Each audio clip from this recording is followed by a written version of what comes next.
kita mendapatkan berkah. Amin ya rabbal alamin. Assalamualaikum warahmatullahi wabarakatuh. Waalaikumsalam warahmatullahi wabarakatuh. Waalaikumsalam warahmatullahi wabarakatuh. Alhamdulillahirabbil alamin. Wa bihi nasta'in ala umuri dunya waddin. Wassalatu wassalamu ala asrofil anbiya'i wal mursalin Sayyidina Muhammadin wa ala alihi wa sahbihi ajmain. Amma ba'du. Yang terhormat Direktur Utama PT Al-Amin Mulia Lestari, Bapak Haji Undang Abdul Fattah.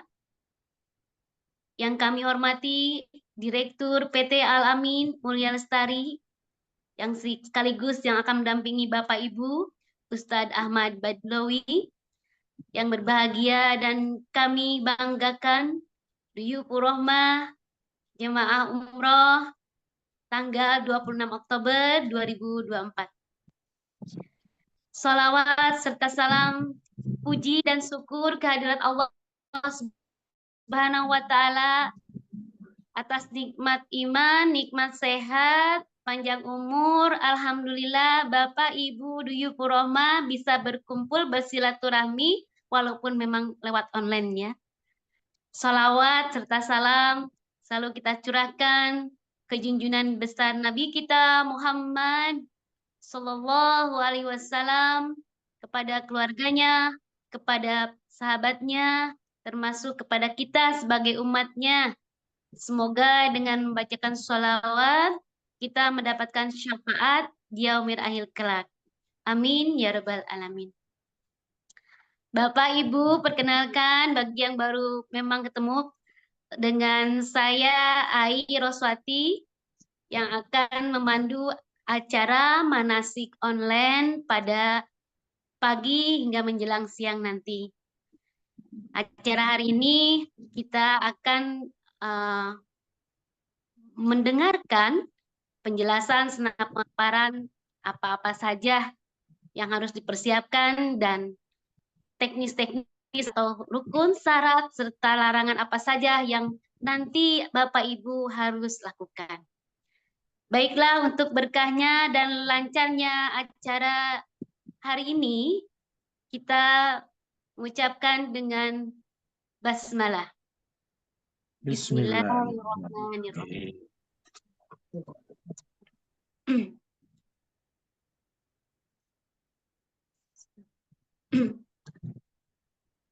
Baik Bapak Ibu, mohon maaf mungkin Pak Haji Unang belum bisa bergabung.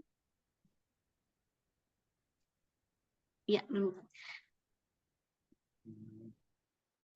kita langsung saja ya Bapak Ibu. Jadi acara hari ini santai tapi serius Pak. Santainya Bapak boleh sambil makan, boleh. Sambil minum, boleh. Nggak ada yang melarang ya Pak. Tapi serius. Seriusnya kenapa? Mendengarkan, menyimak apa yang akan dipaparkan oleh Ustadz Ahmad ya. Beliau sekaligus nanti memberikan sambutan karena beliau juga Direktur PT Al-Amin Mulia Lestari juga ya. Jadi semangat Bapak Ibu. Semangat. Ya, jadi biar nggak ngantuk, sok ngopi, mangga, caket-caket kentah, opian teh, dina meja sadayana. Nah, jantan teh. Udah 2 gelas, Bu. Mohon, pas Ustadz masihan pemaparan teh, jantan itu anak iji ke ditu deui, iji ke ditu deui, gitu kan? Wah uih gitu kan? Pak Sumadi mohon maaf ya, ruminya transit. Jadi Bapak boleh bawa makanan, didekatkan semua di Bapak minuman juga. Sambil mendengarkan nanti Ustadz menjelaskan, memaparkan. Kalau Pak Sumadi mungkin semakin hatam Pak ya. Kalau Bapak mah udah hatam juga. Alhamdulillah Bapak Ibu, perkenalkan Pak Sumadi dan Bu Suparti itu alumni langganan umroh di PT Al-Amin Mulia Lestari. Alhamdulillah. Ini teh untuk yang ketiga kali katanya. Dua kali. Nah, Masya Allah ya. Teman-teman. Jadi Pak Sumadi, Bu Suparti itu adalah alumni jamaah umroh PT Al-Amin Lestari dan insya Allah akan pergi bersama lagi dengan keluarga yang rata-rata memang dari Garut wargi abdi sadayana ti lembur ti Garut sadayana. Baik, untuk selanjutnya kita persilakan ke Bapak Direktur Ustadz Ahmad Badlawi, sekaligus beliau akan membimbing ibadah Bapak Ibu selama di Mekah dan Madinah. Kepada Ustadz Ahmad, dipersilakan. Baik, makasih. Ai. Kedengeran ya, Bapak Ibu? Jelas, Benar. Ustadz. Alhamdulillah. Jelas. Alhamdulillah. Assalamualaikum warahmatullahi wabarakatuh. Waalaikumsalam. Alhamdulillah. Alhamdulillahilladzi bi ni'matihi tatimmus shalihat. Wassalatu wassalamu ala Rasulillah nabiyina Muhammad khairu amdillah wa ala alihi wa ashabihi wa ummati ajma'in.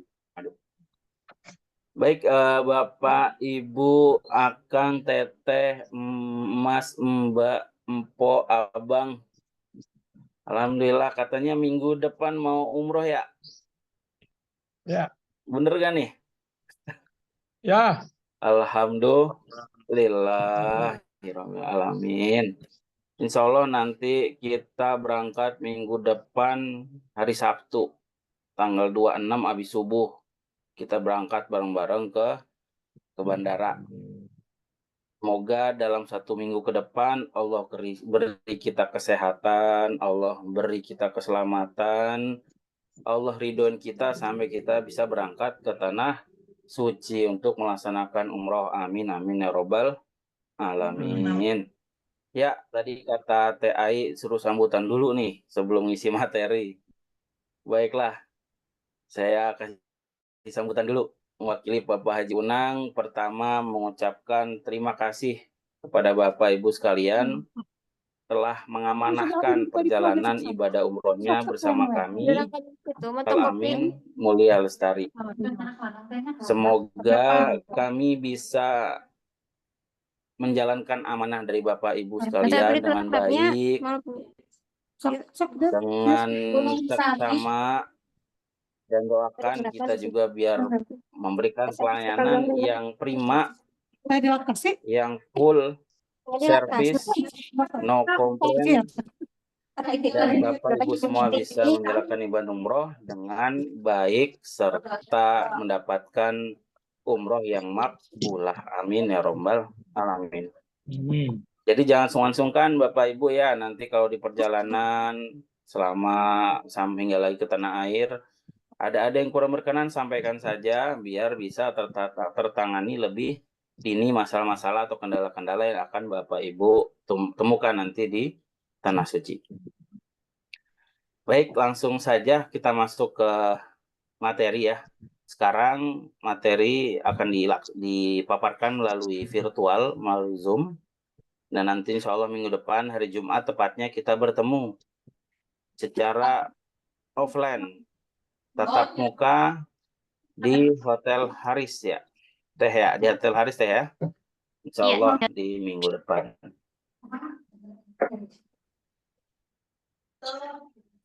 Baik, Bapak Ibu udah kelihatan slide-nya?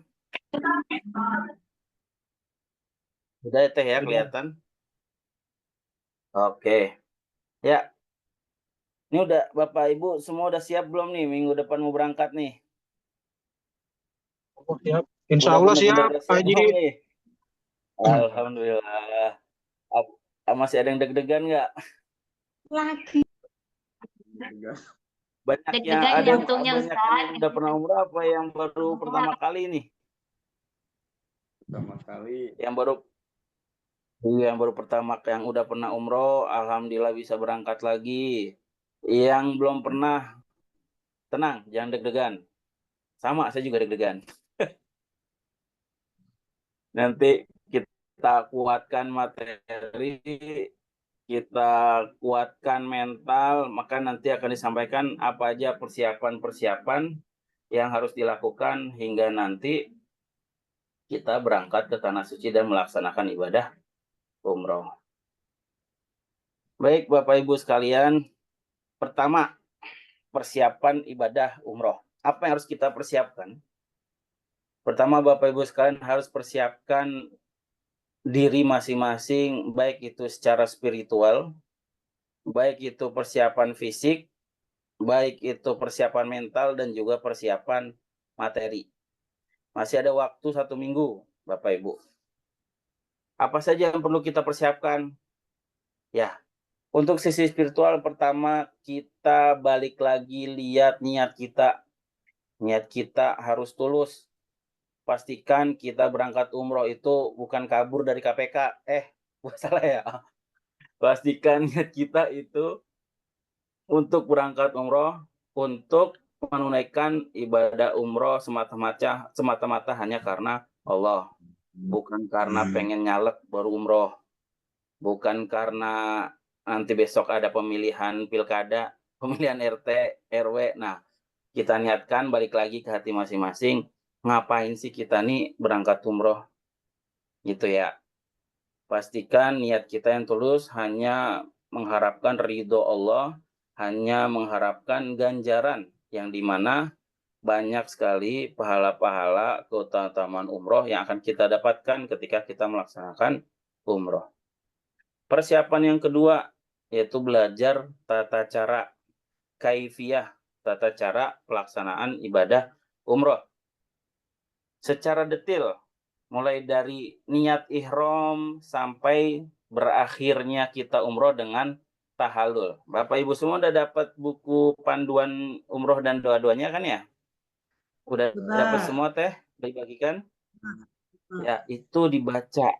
Jangan sampai ngebaca. Masih ada waktu 1 minggu detail karena buku yang kita berikan itu sudah secara mendetail dari awal perjalanan hingga akhir selesainya ibadah umroh. Mulai dari niat, ambil niat di mikot, berihram, sampai tahallul. Berikut doa-doanya.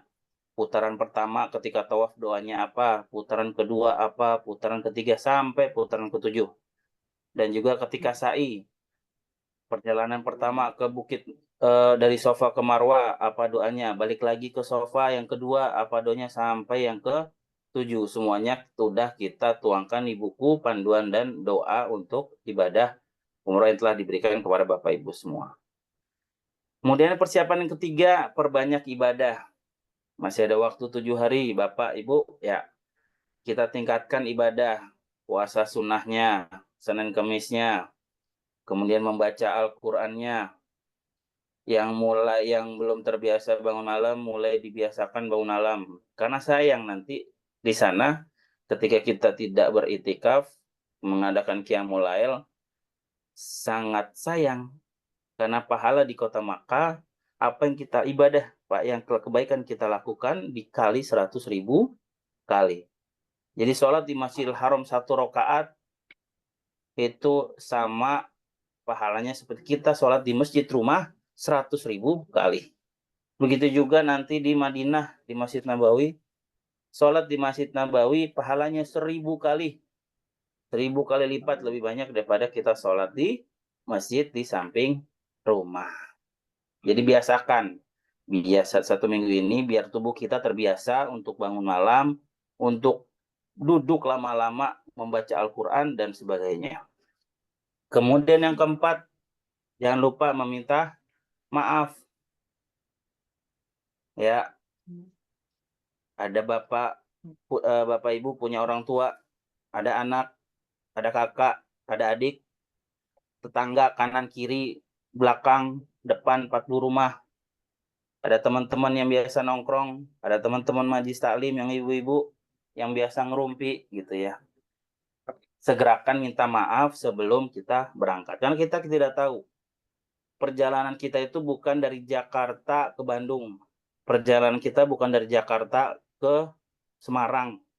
Dan juga bukan ke Kalimantan. Tapi ke Arab Saudi. Kalau zaman dulu orang tua kita pakai kapal api. Kapal api sini bukan kopi ya, tapi kapal laut.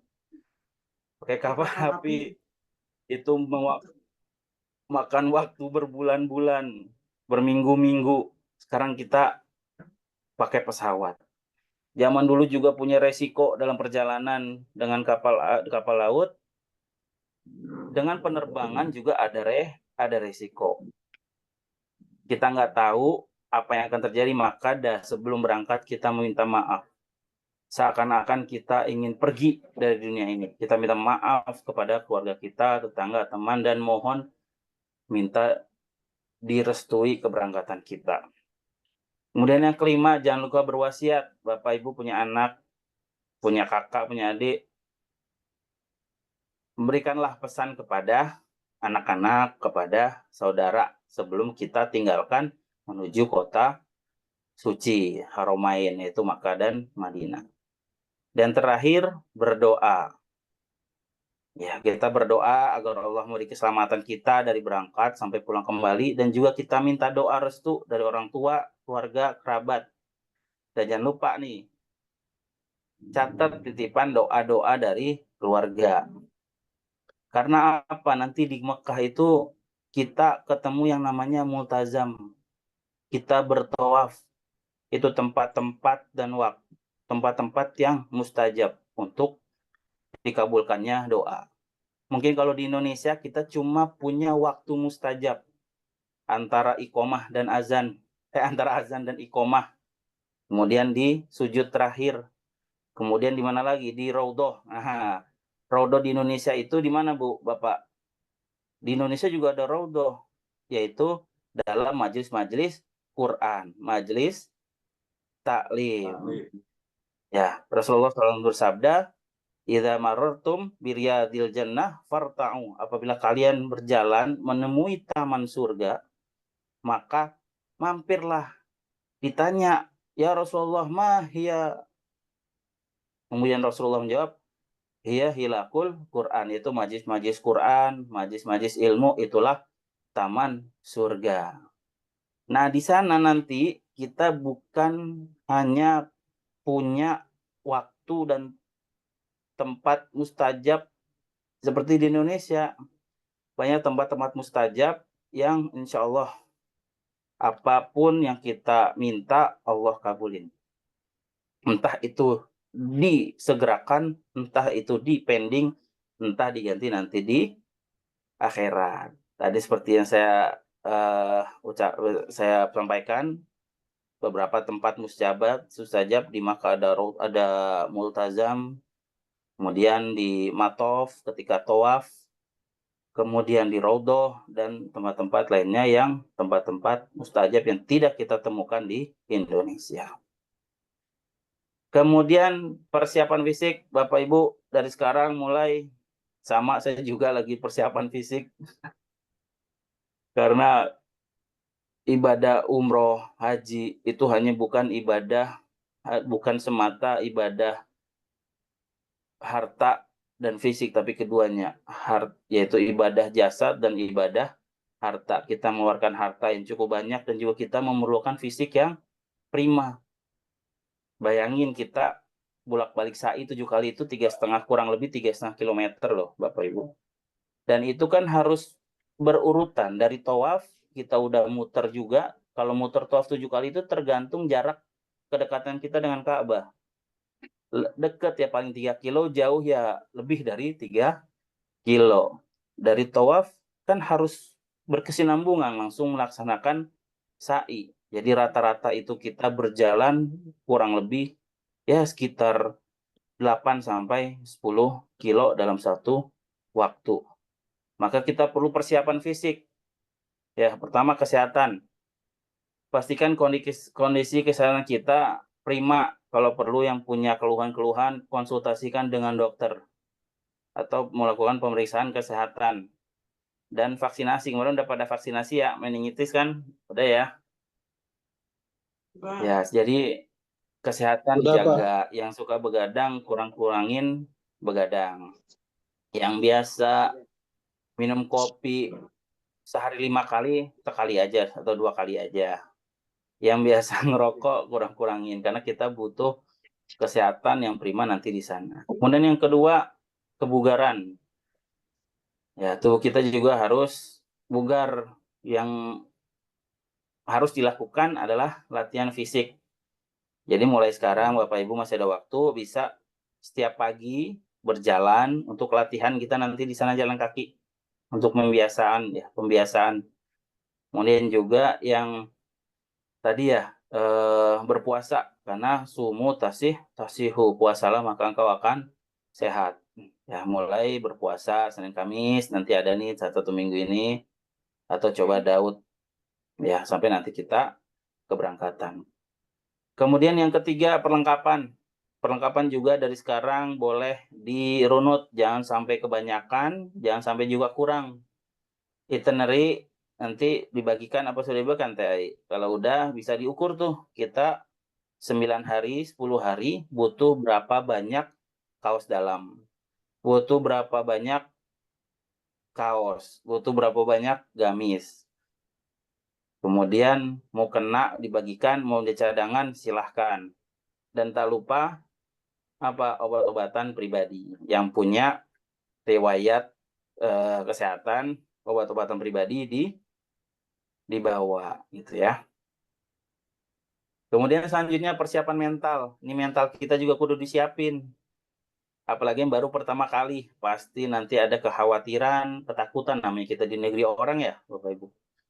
Kalau di sini mah kita banyak saudara, banyak teman, di sono kita ya temannya kelompok kita gitu. Saudara kita, saudara kerabat yang ngikut kita. Maka kita butuh persiapan mental, terutama manajemen emosi. Latih diri untuk mengontrol emosi dan bersabar. Karena emang di sana kita harus sabar maksimal. Di tanah haram itu kita harus hati-hati dalam bersikap dan berbicara. Karena banyak malaikat di tanah haram. Ngomong juga harus kita jaga gitu.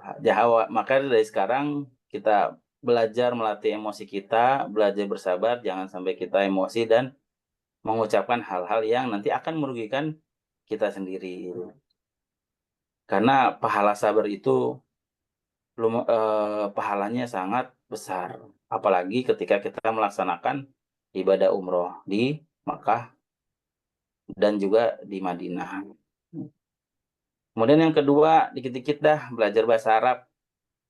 Ya, biar kekhawatiran kita itu berkurang, kita sedikit belajar berbahasa Arab, setidaknya yang basic-basic gitu ya. Untuk menanyakan tempat atau untuk menanyakan harga, mau belanja kan Bapak Ibu nanti di sana ya. Bukan mau umroh doang kan. Nggak apa-apa belanja buat nyenengin siapa? Nyenengin yang kita tinggalin. Nah, mereka nggak ngarep oleh-oleh ya. Cuma kalau kita kasih oleh-oleh, mereka pun senang. Dan idkholus surur, memasukkan, membuat orang lain senang adalah suatu ibadah. Yang ketiga, bergabung dengan manasik. Nah, ini untuk memitigasi resiko kekhawatiran atas ibadah saya udah bener apa enggak. Ya.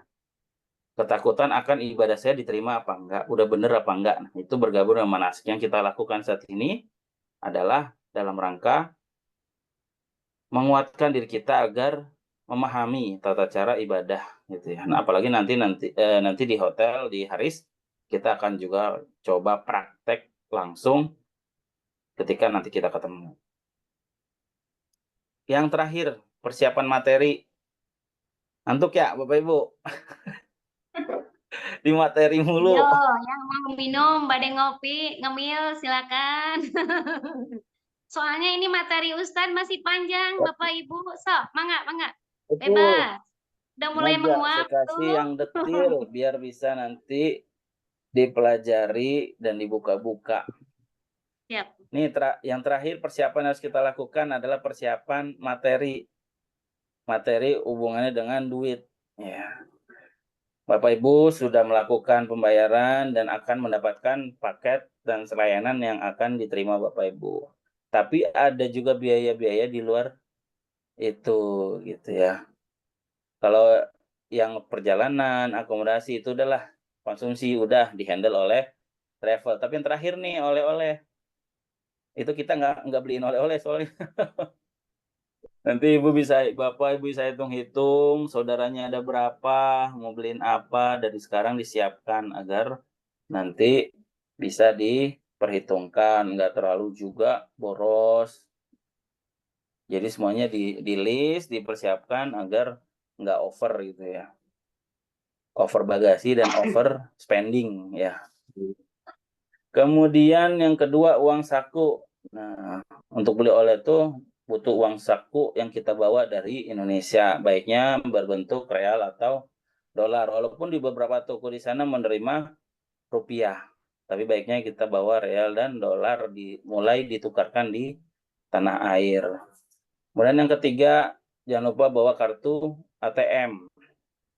Ya, kartu ATM-nya juga bank-bank yang bekerja sama di Kerajaan Saudi. Ada kan beberapa ATM Bank Indonesia itu sudah tersedia di Makkah dan Madinah gitu ya. Entah itu Muamalat, BSI, Mandiri, itu udah punya ATM sendiri di sana. Atau bawa kartu yang berlogo Visa atau Mastercard yang bisa digunakan untuk skala internasional. Kalau KTP nggak usah dibawa, Bu. Bapak ya, taruh aja KTP di Indonesia. Khawatir hilang di Arab Saudi. Kalau hilang di sono nyarinya susah kalau kita udah balik ke Indonesia. Ya karena identitas kita di luar negeri itu bukan lagi KTP, tapi paspor. Jadi yang tinggal di Tangerang, di Jakarta tinggal aja. Tapi kalau di luar daerah, dibawa dan disimpan baik-baik. Karena nanti kan Bapak Ibu akan pulang ke daerah masing-masing, perlu KTP. Nah, kita masuk ke materi pramanasik umroh. Tujuannya apa kita melakukan pramanasik ini? Pertama, memastikan calon jamaah ini mengerti dan memahami tata cara pelaksanaan ibadah umroh. Nyautin nggak kedengeran.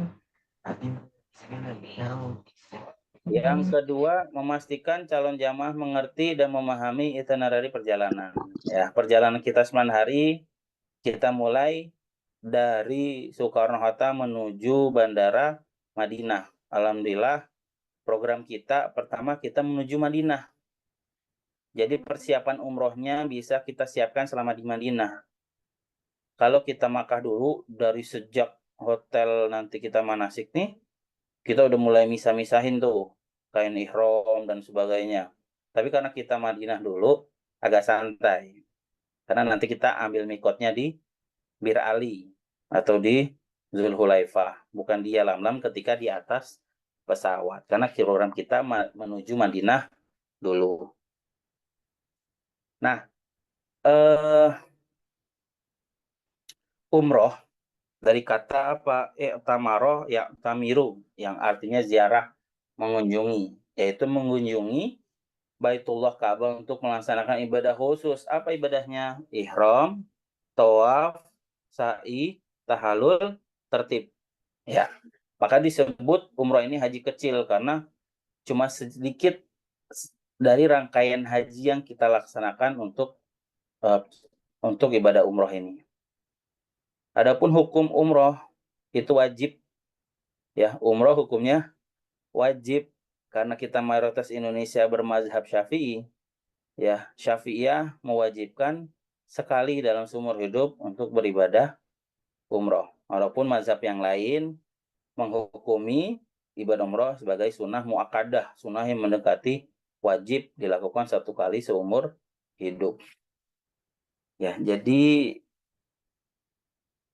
begitu ya. Kenapa kita umroh? Salah satunya adalah umroh itu wajib bagi yang mampu dilakukan sekali dalam seumur hidup menurut mazhab Syafi'i.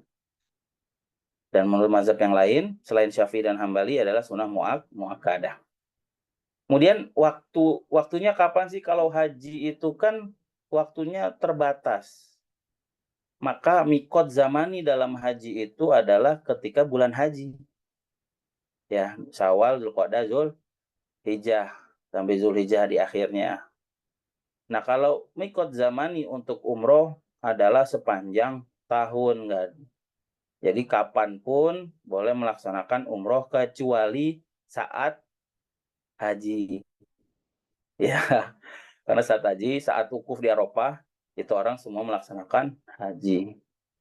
Kemudian tempat umroh di mana kita tadi sudah apa itu umroh, word-nya udah, sekarang where and when ya, waktu dan kapan, di mana dan kapan gitu ya. Kapannya sepanjang tahun, di mananya ya umroh di Masjidil Haram. Karena umroh itu tadi apa? Ihram, tawaf, sa'i, tahallul. Ihramnya kita di mikot. Niat ihram, kemudian tawaf di Masjidil Haram, sa'i di mas'a tempat sa'i, kemudian tahallul ketika setelah selesai sa'i di mas'a juga. Maka di mana tempatnya yaitu di Masjidil Haram. Nah, kemudian tadi kita bahas mikot makani. Nih, bisa dilihat di sini. Ya, mikot itu artinya batasan. Jadi batas kita memasuki kota Mekah untuk melaksanakan haji atau umroh. Ketika kita masuk mikot, kita harus sudah berihram, kemudian melakukan atau melafalkan niat. Ya, jadi niat di mikot ini salah satu wajib umroh yang harus kita lakukan, dan kalau kita tidak lakukan akan dikenakan dam atau denda. Ya, karena kita dari Madinah dulu, maka di mana kita akan mengambil mikot? Ya, untuk penduduk Madinah atau yang berada di Madinah, kita ambil mikot di Zul Hulaifah atau di Masjid Bir Ali. Ya, bisa dilihat nih ya, untuk penduduk-penduduk di luar tanah haram, kalau yang di Mekah, kalau yang berada di Mekah itu ada 2 tempat mikot, yaitu di mana? Di Ji'rana dan Tan'im. Yang di luar Mekah itu dari Madinah ada Zulhulaifah, kemudian di Irak ada Zatu Irkin, Taif dan sekitarnya di Kornul Manazil, Indonesia, India, dan bagian negara bagian sini nanti di Yalamlam, kemudian ada lagi di Juhfah. Nah, kita ngambil mikot nanti gimana? Di mana program kita, yaitu di Zulhulaifah atau di Masjid Bir Ali, karena kita dari berangkat untuk umroh dari Madinah. Yang perlu diperhatikan di sini, mikot kita adalah mikot terjauh. Ya, mikot kita mikot terjauh. Lihat tuh berapa kilometer dari Bir Ali menuju Mekah, menuju Masjidil Haram. 450 kilometer. Maka ini yang harus diperhatikan nanti. Sebelum nanti ada bahasan tentang larangan ihram, saya sampaikan di sini. Larangan ihram berlaku mulai dari Bir Ali. Dan sejauh dan sepanjang dari Bir Ali menuju Masjidil Haram, kita harus benar-benar pantang. Jangan nutup, yang laki-laki jangan nutup kepala, yang perempuan jangan nutup muka, jangan memakai wangi-wangian, jangan ada nyambut bulu, jangan ada yang ngopek-ngopekin kuku. Jadi nih, yang perlu ekstra, kita menjaga 6 jam, 450 km, menjaga dari larangan-larangan ihram. Nah, ini beberapa tempat-tempat ya. Nanti kita di Bir Ali. Ini mikotnya penduduk Madinah yang jaraknya itu 10 marhalah ya, menuju kota Mekah. Kemudian untuk penduduk Syam, Mesir, orang-orang Urdun, Yordan, Maroko, itu di Juhfah. Kemudian penduduk Irak dan negara timur lainnya itu di Zatu Irkin. Kemudian penduduk Yaman, India, Indonesia termasuk, yaitu mikotnya dia di Yalamlam. Dan untuk Taif, Emirat, dan sekitarnya itu di Kornul Manazil. Inilah 5 tempat mikot untuk orang yang berada di luar Mekah. Nah, sekarang kita nih mau umroh gitu ya Bapak Ibu ya. Ngapa sih kita umroh? Jadi biar kita ngeresapi dan memflashback kenapa kita umroh. Pertama, wajib dalam seumur hidup. Tadi yang telah saya sampaikan, hukumnya wajib seumur hidup. Watimul hajja wal umrata lillah. Kemudian dari hadis Anas bin Malik, al-umratu wajibatun kawujubil hajj man istata ilaihi sabila. Hukum umroh wajib bagi yang mampu itu. Sama kita sholat, 5 waktu wajib, maka kita sholat. Kenapa? Karena ini perintah Allah Subhanahu wa taala. Jadi definisi ibadah itu apa sih, Bapak Ibu? Dorbun minal khudu balighu haddin nihayah anistisaril qalbi udmatan lil ma'bud. Bentuk ketaatan, khudu, bentuk ketaatan kita kepada Sang Kholik, Sang Pencipta. Ya, dengan menghadirkan rasa hanya untuk menyembah atau beribadah kepadanya.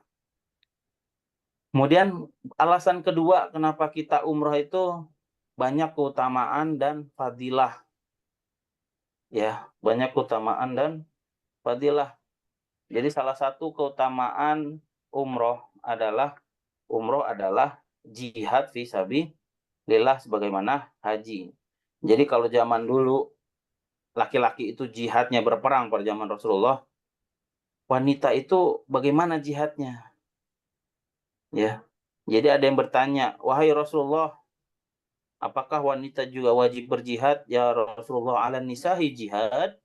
Qala, na'am alaihinna jihad la qitala fih itu apa? Al-hajj wal umroh. Jadi jihadnya seorang wanita zaman Rasulullah itu haji dan umroh. Jadi pahalanya, kondisinya itu seperti berjihad fi sabilillah sebagaimana yang laki-laki berperang. Jihad fi sabilillah. Yang kedua, kenapa sih kita umroh? Apalagi Bapak Sumadi nih, udah umroh lagi. Gitu kan? Karena emang disuruh. Umroh berkali-kali itu dianjurkan. Gitu ya. Kenapa? Karena dikatakan dalam sebuah hadis Abu Hurairah, al-umroh ilal umroh kafaratun lima bainahuma wal hajjul mabrur laisa lahu jaza illal jannah. Antara umroh yang satu dengan umroh yang selanjutnya atau umroh yang lainnya itu akan menghapus dosa di antara keduanya. Jadi Bapak Sumadi kemarin udah umroh, kemudian umroh lagi. Jadi antara umroh yang pertama hingga umroh kedua dosa-dosanya dihapuskan.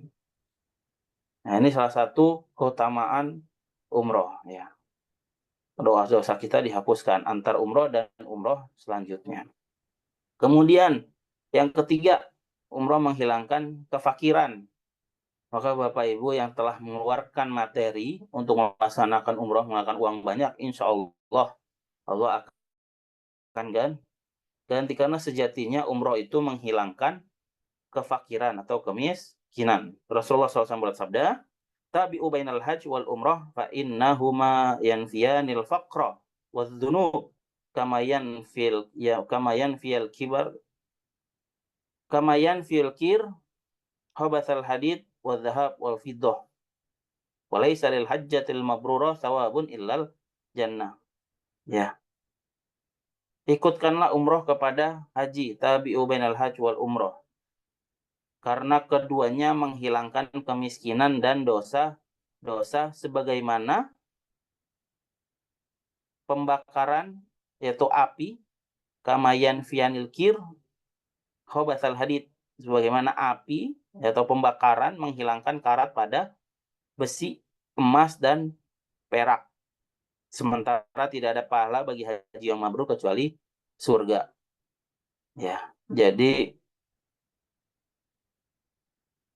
umroh menghilangkan kefakiran. Jadi jangan takut yang sudah, wah ngapain sih kita umroh ngeluarin dana banyak. Insya Allah tambah banyak lagi gitu ya. Apalagi kita di sana nanti banyak tempat-tempat mustajab. Pernah kan ya yang viral di media sosial tuh. Ya Allah fulus. Ya Allah fulus. Di depan Ka'bah. Pulang-pulang jadi orang kaya beneran. Ya kan sempat tuh ditegur di TikTok atau di Instagram gitu kita lihat ya. Kenapa minta fulus? Kenapa nggak minta apa? Nggak minta dihapusnya dosa, masukkan ke surga. Iya, itu diminta, tapi fulus juga diminta. Ya, jadi insya Allah ya kita berdoa di sana bukakan pintu rezeki, harta yang melimpah, biar apa? Biar kita bisa berbagi dan sebagainya. Allah kabulin. Kemudian alasan yang selanjutnya kenapa kita umroh itu karena di sana itu pahala berlimpah. Tadi yang sempat saya sampaikan di Mekah atau di Masjidil Haram pahalanya berapa kali lipat, Bapak, Ibu? 100.000 kali lipat. Puasa satu hari seperti 100.000 hari berpuasa di tempat lain pahalanya. Pokoknya segala kebaikan yang kita lakukan di Mekah, di Masjidil Haram dilipat gandakan 100.000 kali. Begitu juga maksiat yang kita lakukan. Jadi hati-hati juga. Kita berbuat fasik, kita rofas, kita jidal, itu juga diselipat gandakan 100.000 kali. Kita gunjingin orang, kita mengumpat, kita bertengkar, dan sebagainya dikalikan 100.000 kali. Nah, juga di Madinah dikalikan 1.000 kali. Jadi ada dua tanah suci, Haromain, dua tanah suci, yaitu Makkah dan Madinah. Di Madinah, ibadah yang kita lakukan dilipat gandakan berapa kali? 1.000 kali. Berikut begitu juga dengan maksiat, dosa yang kita lakukan juga dikalikan 1.000 kali. Itulah keutamaan tanah haram. Jadi enak banget kalau kita di sana ya. Kalau di Indo paling biar dapat pahala 83 tahun kita mabit, kita qiyamul lail di 10 malam terakhir Ramadan. Ya, 1.000 bulan. Kalau di sana sholat 2 rakaat seperti 200.000 rakaat. Umur kita memang nggak panjang. Ini keistimewaan umat Nabi Muhammad ya. Umur kita memang nggak panjang. Bid'un wasitun ya. Antara 63 sampai 69. Cuma amalan ringan dengan pahala banyak itu banyak disediakan untuk umat Nabi Muhammad gitu ya. Walaupun umur kita nggak sampai umat-umat terdahulu ratusan tahun, ribuan tahun, tapi pahala kita bisa melampaui umat-umat terdahulu dengan banyaknya amalan ringan dengan pahala yang besar. Itu ya. Jadi dengan ilmu kita bisa ini nih ngelakuin apa? Berkata kalau orang bisnis tuh low cost, high impact. Yang biayanya itu low, tapi impact-nya atau return-nya banyak. Yaitu dengan nanti kita belajar amalan-amalan ringan yang pahalanya itu banyak. Salah satunya itu di Masjidil Haram dan di Masjid Nabawi. Kemudian yang terakhir, keutamanya lah tadi diijabahnya doa oleh Allah SWT. Jadi maksimalin yang pengen benar-benar punya hajat ketika kita tawaf nanti. Tawaf itu sebenarnya nggak ada doa khusus. Setelah niat nggak ada doa khusus.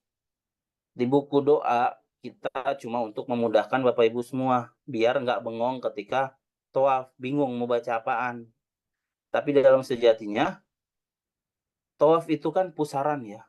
Kita berjalan berlawanan arah jam, langsung menembus aras. Jadi Ka'bah yang ada di bumi itu selaras dengan Baitul Ma'mur yang juga ditawafin oleh malaikat di langit ke-7 di Arsy.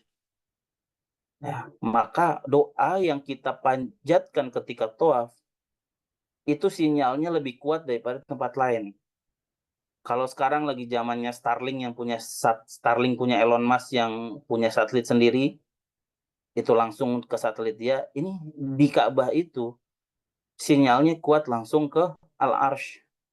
Karena selaras dengan Baitul Ma'mur yang juga ditawafi oleh para malaikat. Nah, di situ di buku doa Bapak Ibu lihat kan banyak doanya itu ya. Putaran 1 baca ini, putaran 2 itu cuma memudahkan. Tapi kalau punya hajat, yang mau punya anak, yang mau punya jodoh, yang mau kaya dan sebagainya, ketika tawaf itulah minta sebenar-benarnya minta gitu.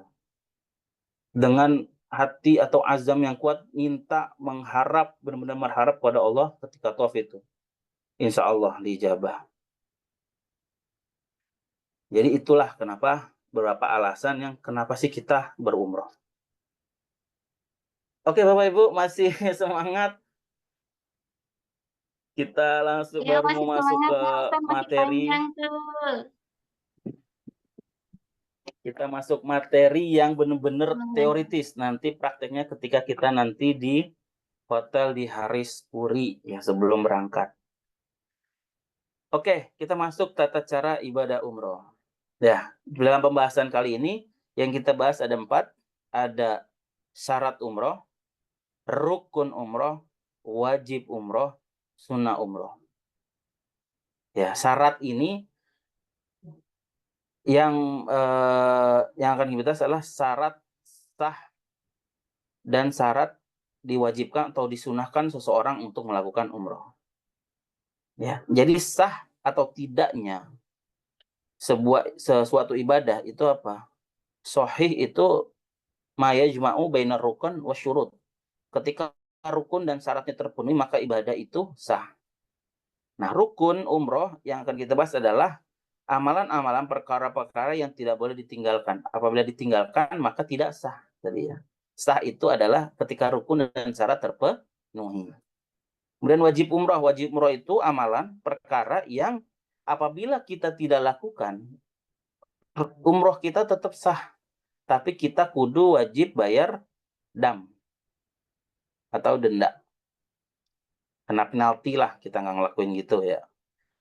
Yang terakhir sunnah umroh. Ya, jadi ini amalan-amalan yang mumpung di sana itu dilakukan untuk ibadah umroh. Nah, syarat umroh ada 5. Pertama, Islam. Orang kafir nggak wajib atau nggak sunnah untuk mengerjakan umroh. Ya. Yang kedua, orang baligh. Jadi kalau belum balik anak kecil, umrohnya tetap sah. Tapi dikategorikan sebagai umroh sunnah. Nanti ketika balik dia umroh lagi untuk menggugurkan kewajibannya kalau menurut mazhab Syafi'i. Kemudian yang ketiga berakal. Jadi nggak ada kewajiban atau untuk melaksanakan umroh bagi orang gila. Dan tidak sah juga haji yang dilakukan oleh orang gila. Karena orang gila itu kan akalnya yang bermasalah. Dan dia pasti nggak selesai untuk menyelesaikan rukun dan amalan-amalan ketika umroh. Yang keempat adalah merdeka. Sekarang udah nggak ada ya. Budak, perbudakan sudah dihapuskan. Udah nggak ada yang namanya budak. Yang kelima, mampu. Memiliki kemampuan dari segi fisik, harta, dan keamanan. Jika semua syarat ini terpenuhi ada dalam diri Bapak Ibu, maka Bapak Ibu diwajibkan atau disunahkan untuk melaksanakan umroh. Selanjutnya rukun umroh. Nah, ini yang harus kita lakukan. Apabila kita tidak lakukan, maka umrohnya nggak sah. Dan juga nggak bisa diganti atau ditebus atau diwakilkan. Jadi, penebusan atau dam itu bisa dengan diganti dengan bayar dam, puasa, fidyah atau diwakilkan. Nah, ini harus dikerjakan sendiri, nggak boleh diwakilin dan nggak boleh ditinggalkan. Itulah rukun. Pertama, ihram. Ya, kita berihram kemudian niat. Nawaitul umrota wa ahramtu biha lillahi. Nanti kita lakukan niat ini dan ihram ketika di mikot. Yang kedua, tawaf. Apa itu tawaf? Nanti mengelilingi Ka'bah. Jadi habis ihram kita langsung tawaf. Yang ketiga, sa'i. Sa'i di Mas'ah dari Bukit Sofa, Marwah, ke Sofa, ke Marwah, bermula di Sofa, berakhir di Marwah sebanyak 7 kali. Yang keempat, tahallul. Tahallul itu menghalalkan apa yang tadi telah diharamkan. Kita nggak boleh wangi-wangian, nggak boleh bersetubuh, nggak boleh bercumbu, nggak boleh. Ini kayaknya banyak yang suami istri ya, yang sekarang ya. Ini yang nanti perlu ditekanin larangan ihram salah satunya. Jangan sampai tergoda. Apalagi sekamar, berdua doang gitu kan. Kemudian ya setelah tahallul baru udah bebas gitu ya. Tahallul itu menandakan kita selesai ibadah umrohnya dan apa yang tadi diharamkan sudah kembali dihalalkan. Yang kelima, tertib, harus berturut-turut. Jadi nggak boleh sa'i dulu baru tawaf. Misalkan ketinggalan rombongan, udah pada sa'i rombongannya, jadi ikut sa'i dulu dah baru tawaf, nggak boleh. Jadi harus berturut-turut, tawaf dulu baru sa'i baru tahallul, itu tertib ya. Kemudian yang selanjutnya wajib umroh. Wajib umroh ini amalan yang wajib dikerjakan dan apabila tidak dikerjakan dapat diganti dengan dam dan umrohnya sah. Yang pertama niat ihram di mikot.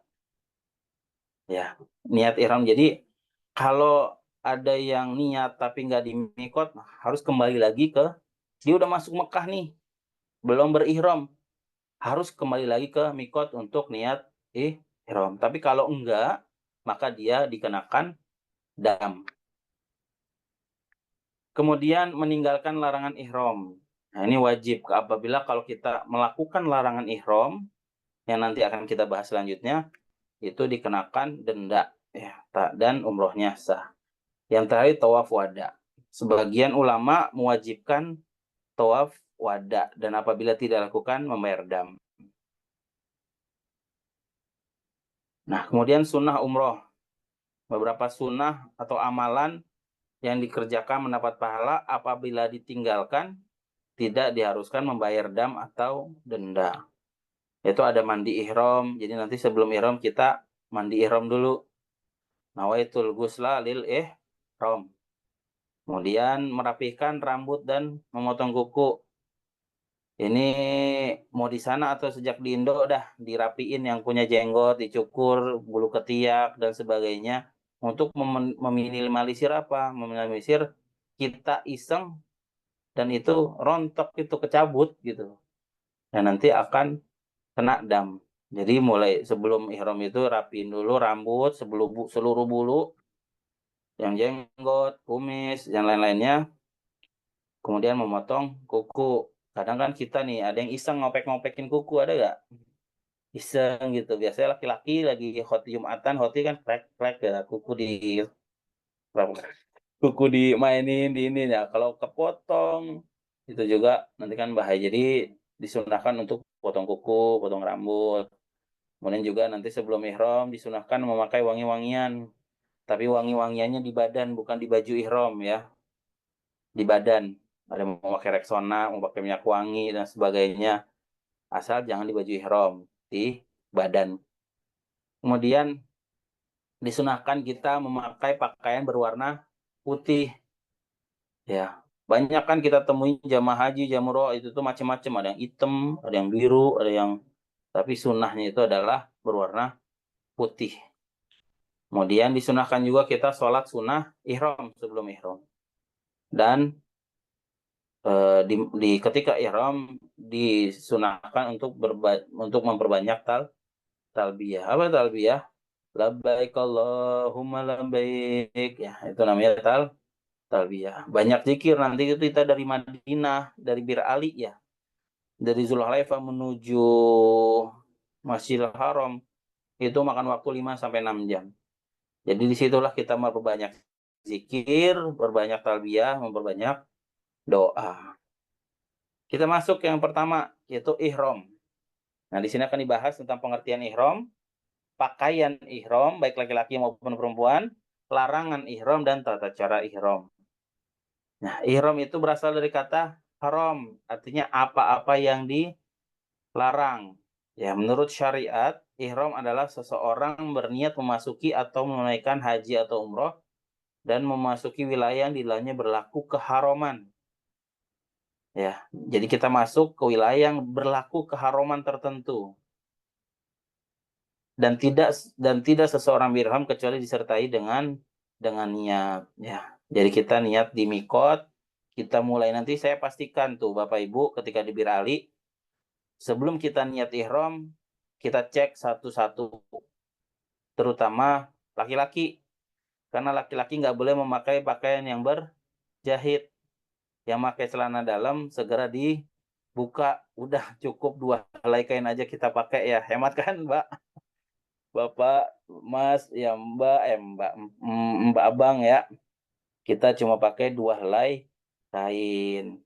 Jadi yang nanti dicek kembali sebelum kita benar-benar niat ihram.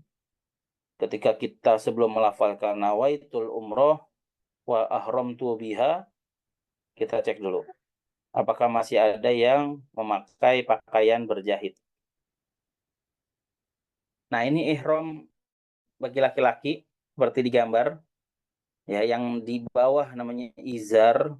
Izar itu artinya sarung, pakaian bawah, dan rida itu sorban atau yang selain yang pakaian atas.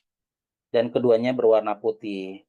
Bagi laki-laki dilarang memakai celana panjang, jubah, kemeja, sarung kulit kaki, dan sandal yang menutupi mata kaki. Sandal juga nggak boleh yang menutupi mata kaki dan menutupi sebagian besar kaki.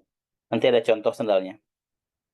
Nah, kalau bagian perempuan ini lebih enak. Pakaian apapun itu berjahit, mau pakai pakaian dalam, mau pakai apapun, yang penting menutupi aurat.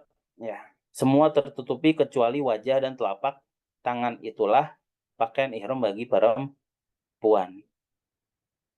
Dan sebaik-baik baju adalah yang berwarna putih, maka pakailah warna tersebut.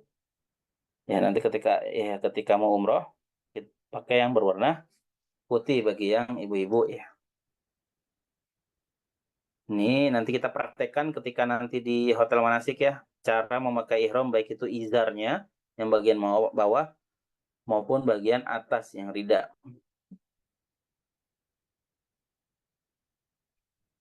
Nah, ini alas kaki bagi laki-laki. Ya, itu yang di checklist biru boleh. Yang di checklist merah itu nggak boleh. Ya, ini nggak boleh, benar-benar nggak boleh. Yang pakai sepatu nggak boleh karena dia menutupi tumit dan menutupi jari-jari depan. Ya, jadi kalau yang coklat yang bawah ini nutupi jari depan, yang ini nutupi depan belakang, ini nutupi tumit dan sebagian besar kaki. Maka yang diperbolehkan sandal jepit, sandal gunung juga boleh, tapi yang begini, jangan yang tengahnya ketutup. Ya, untuk laki. Kemudian kita masuk ke larangan ihram. Nah, ini sudah dirangkum beberapa larangan ihram, perkara-perkara yang dilarang untuk kita melakukannya, mulai dari niat ihram sampai nanti berakhirnya umroh kita dengan tahallul. Apabila kita melakukan 13 hal ini, umrohnya sah, tapi harus wajib membayar dam. Dan denda ini juga bermacam-macam. Nanti bisa kita bahas lebih lanjut. Yang pertama, bagi laki-laki itu nggak boleh memakai pakaian berjahit. Ya, cukup pakai ihram aja, nggak boleh ada jahitannya. Yang kedua, menutup kepala sebagian atau secara keseluruhan. Nggak boleh pakai peci, nggak boleh pakai topi. Bahkan kalau memang nanti di sana panas, kita nggak boleh menutupi kepala kita ya, bapak-bapak ya. Kepala nggak boleh tertutup. Kita lepas saja pecinya. Ya, yang ketiga bagi perempuan nih, menutup muka dan telapak tangan. Jadi telapak tangan tetap harus terbuka dan muka juga terbuka. Nggak boleh ditutup. Kalau muka ketutup bingung juga ngelihatnya ya ibu-ibu ya. Ntar nabrak-nabrak ya. Ya nggak boleh tertutup. Maka nggak boleh juga memakai sarung tangan karena akan tertutup. Bagi laki-laki dan perempuan nggak boleh pakai sarung tangan. Kalau laki-laki nggak boleh berjahit kan sarung tangan berjahit. Kalau perempuan nggak boleh menutupi telapak tangan.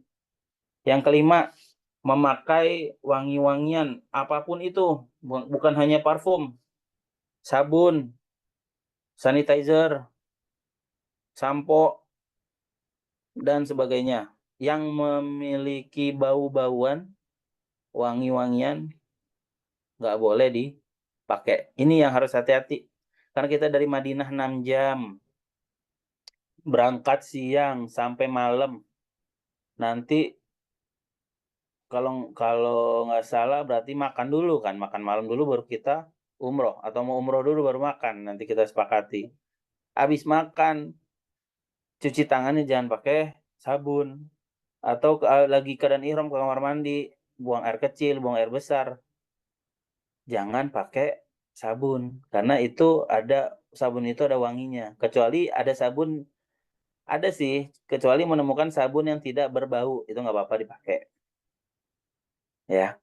Kemudian yang keenam, tidak boleh memakai minyak rambut laki-laki ya, atau perempuan, minyak rambut dipakai di rambut atau dipakai di jenggot gitu. Yang kedelapan, tidak boleh menggunting atau mencabut rambut atau bulu, apapun itu bulu. Bulu hidung, bulu ketiak, bulu kepala, bulu dagu, yaitu jenggot gitu ya. Bulu kumis, mukanya semua bulu dah.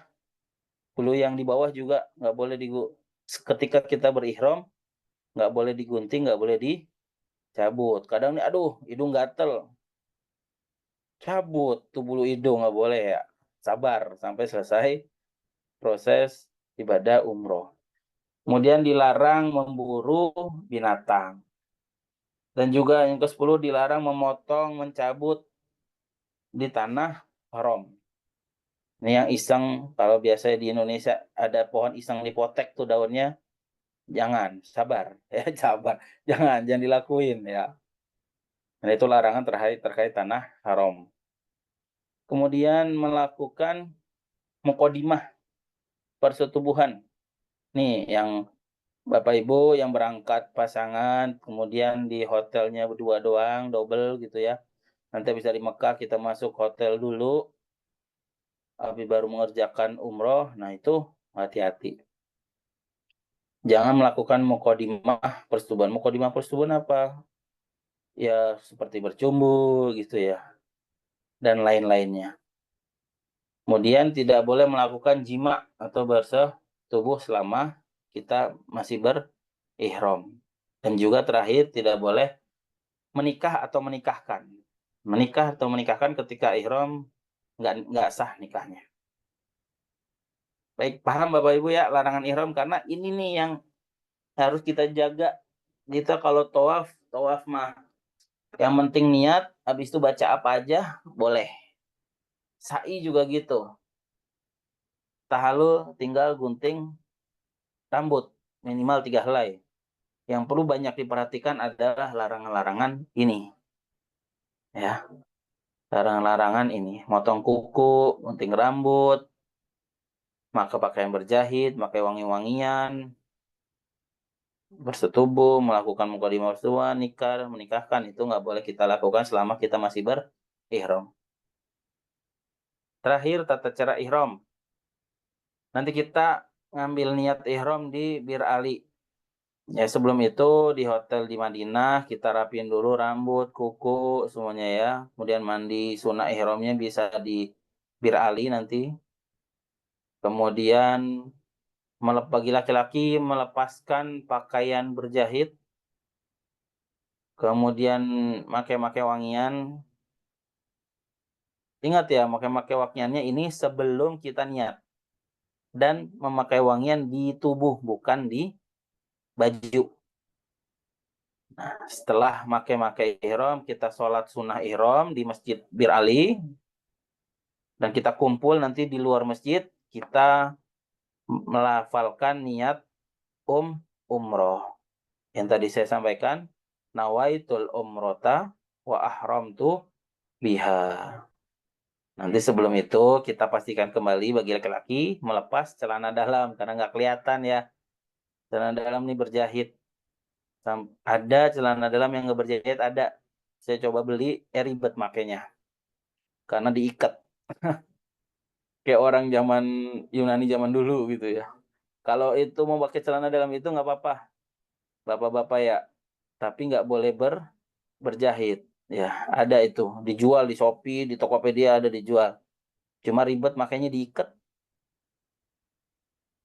Nah, ini tata cara ihram. Ya, nanti kita di Masjid Bir Ali, mandi sunnah ihram, sholat memakai pakaian ihram, sholat sunnah ihram, habis itu kita niat dan bertalbiyah. Nah, hikmah ihram, kenapa sih kita tuh umroh, haji harus berihram, pakaiannya cuma 2 helai warna putih gitu ya. Hikmah yang pertama yang bisa kita ambil pertama adalah menghadap Allah berbeda dengan kita menghadap manusia. Apa yang mau kita sombongin? Kita kalau mau ketemu pejabat rapi-rapi, ketemu apalagi keluarga kita, wah biar dianggap sukses, dianggap ini kita rapi, necis gitu ya. Ini kita bukan mau menghadap manusia, kita mau menghadap Allah. Nggak ada yang patut kita sombongin untuk menghadap Allah, karena yang Allah pinta hanyalah ketakwaan kita kepadanya. Hikmah yang kedua, dengan kita berihram itu kita menanggalkan diri dari harta benda duniawi. Ya, layaknya bayi yang baru keluar dari rahim ibunya tanpa memakai sehelai pakaian. Jadi memakai pakaian ihram ini bentuk perilaku bagi kita melepas hal-hal yang berbau duniawi. Di tubuhnya tidak ada sesuatu kecuali hal-hal yang digunakan untuk menutup aurat. Aurat laki-laki dari pusar sampai dengkul. Itu doang yang kita tutup. Kita nggak pakai topi yang bagus, nggak pakai mahkota, nggak pakai celana baju yang mewah. Ya, itu salah satu hikmahnya kita menanggalkan hal-hal diri yang berbau duniawi untuk menghadap Allah Subhanahu wa Ta'ala. Kemudian yang ketiga, keadaan ihram itu menyerupai kita nanti saat dihisab di padang mahsyar. Ya, sesungguhnya dalam surat An-Nisa ayat 40, sesungguhnya Allah tidak mengenai seseorang walaupun sebesar zarrah. Dan juga surat Al-An'am ayat 94, dan sesungguhnya kamu datang kepada kami sendiri-sendiri sebagaimana kami ciptakan pada mulai. Nanti kita di padang mahsyar itu nggak bawa apa-apa. Ya, semakin banyak harta kita, semakin lama kita dihisap. Makanya nih Bapak Ibu yang paling nggak enak itu jadi ibu-ibu. Ya nggak? Bener nggak? Surat tanah atas nama istri, mobil atas nama istri. Enak nih jadi bapak-bapak. Beli tanah, udah nama lu aja. Beli mobil, udah pakai nama lu aja. Gitu kan. Ntar pas di pada master dihisap, wah hartanya banyakan bini, dia laki. Udah, tinggal nyelonong aja, hisapnya nggak banyak. Enggak. Ya, gitu. Jadi semakin banyak harta kita sebelum sampai kita meninggal itu semakin banyak yang dihisap. Itulah sedikit hikmah ihram. Kita masuk ke amalan rukun yang kedua yaitu tawaf. Mulai dari pengertian, syarat, sunnah, dan tata cara tawaf. Tawaf artinya apa? Dari kata bahasa Arab, tawafayatuhu. Artinya mengelilingi. Yaitu mengelilingi apa? Mengelilingi Ka'bah sebanyak 7 kali putaran untuk dihormati Baitillah, untuk menghormati Baitullah dan menaati perintah Allah Subhanahu wa Ta'ala sebagaimana firman-Nya apa? Falyatawafu bil baitil atik, dan hendaklah kalian tawaf di Baitul Atik. Apa Baitul Atik? Baitul Atik itu arti bahasa Indonesia rumah pusaka. Baitul Atik yaitu Ka'bah. Kemudian matof itu tempat tawaf. Jadi yang pernah umroh sebelum COVID itu masih bebas untuk ke matof. Matof itu tempat untuk tawaf. Nggak sembarangan nih masuknya nih. Yang masuk ke matof itu hanya yang berihram. Kecuali ibu-ibu, karena ihramnya ibu-ibu bebas pakai apa aja ya. Yang penting nutup aurat. Kalau bapak-bapak selain nanti untuk umroh, itu kita nggak boleh masuk ke matof, Pak. Kecuali kita pakai pakaian ihram, gitu ya. Itu regulasi setelah COVID.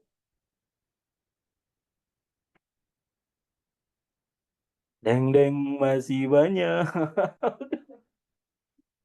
Ya, Bapak Ibu masih semangat? Insya Allah, dikit lagi. Habis tawaf, sa'i, tahallul. Ya.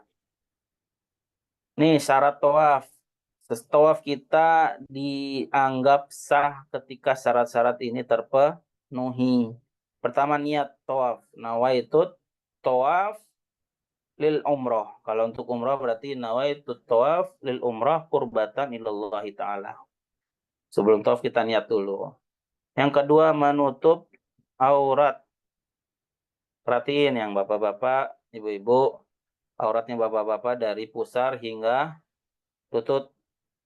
Yang perempuan semua kecuali wajah dan telapak tangan. Ini harus tertutup semua. Kemudian suci dari hadas kecil dan besar.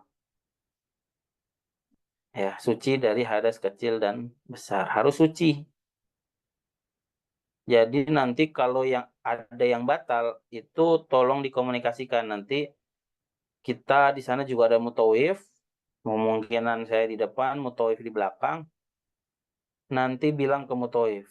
Kalau emang kentut atau berhadas gitu ya. Jadi wudhu lagi dan diingetin itu udah putaran keberapa dan dimulai dari situ lagi. Ya, jadi harus terus berkesinambungan 7 putaran. Misalkan sampai rukun yamani kentut tut gitu ya. Dah, itu wudhu lagi. Jangan sungkan-sungkan karena ini syarat. Jadi harus wudhu lagi. Ntar dianterin sama mutawif, wudhu balik lagi ke tempat tadi yang kentut. Misalkan gitu ya. Balik ke situ lagi dan lanjutin sampai penuh putaran ke-7. Ya, jadi kemudian terakhir itu tawaf 7 kali putaran. Jadi harus sempurna 7 putaran baru sah tawafnya. Ini sempurna Bapak Ibu ya, sempurna. 7 itu sempurna. Dan bahu kiri kita itu harus sejajar dengan Ka'bah. Jadi ketika belok sedikit, kemudian kita maju 1 langkah, kita mundur lagi 1 langkah. Meluruskan bahu kita di sebelah kiri menghadap bahu kita di sebelah kiri Ka'bah. Gitu ya. Jangan boleh terputus 7 putaran. Kemudian memulai tawaf dan mengakhirinya di tempat yang lurus sejajar dengan Hajar Aswad. Nah, ini Bu, yang hijau. Nanti di Hajar Aswad itu di seberangnya ada lentera hijau. Ya, kita mulai bersejajar, lihat kanan ada lampu, lihat kiri Hajar Aswad. Ya, ini lentera hijau. Kita mulai tawafnya dari apa? Hajar Aswad sejajar ya, sejajar dengan Hajar Aswad. Kemudian tawaf dengan menjadikan Ka'bah sebelah kiri. Jadi kita tawaf itu nggak boleh menghadap Ka'bah, jalan miring.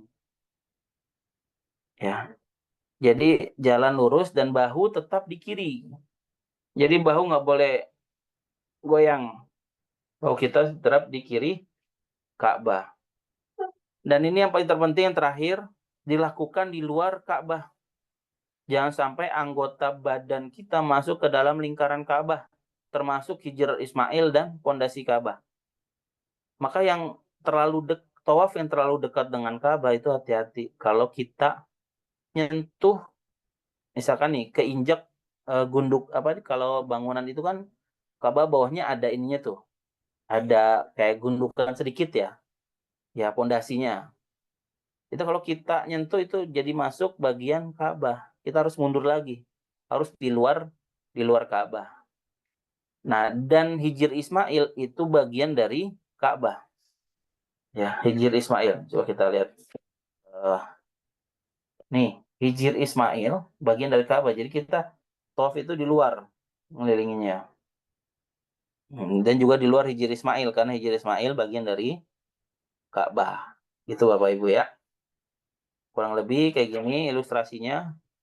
Yang gambar pertama sebelah kiri ini kita harus sejajar antara Hajar Aswad dan di sebelah kiri bahu kita ada Hajar Aswad, sebelah kanan kita ada lentera hijau.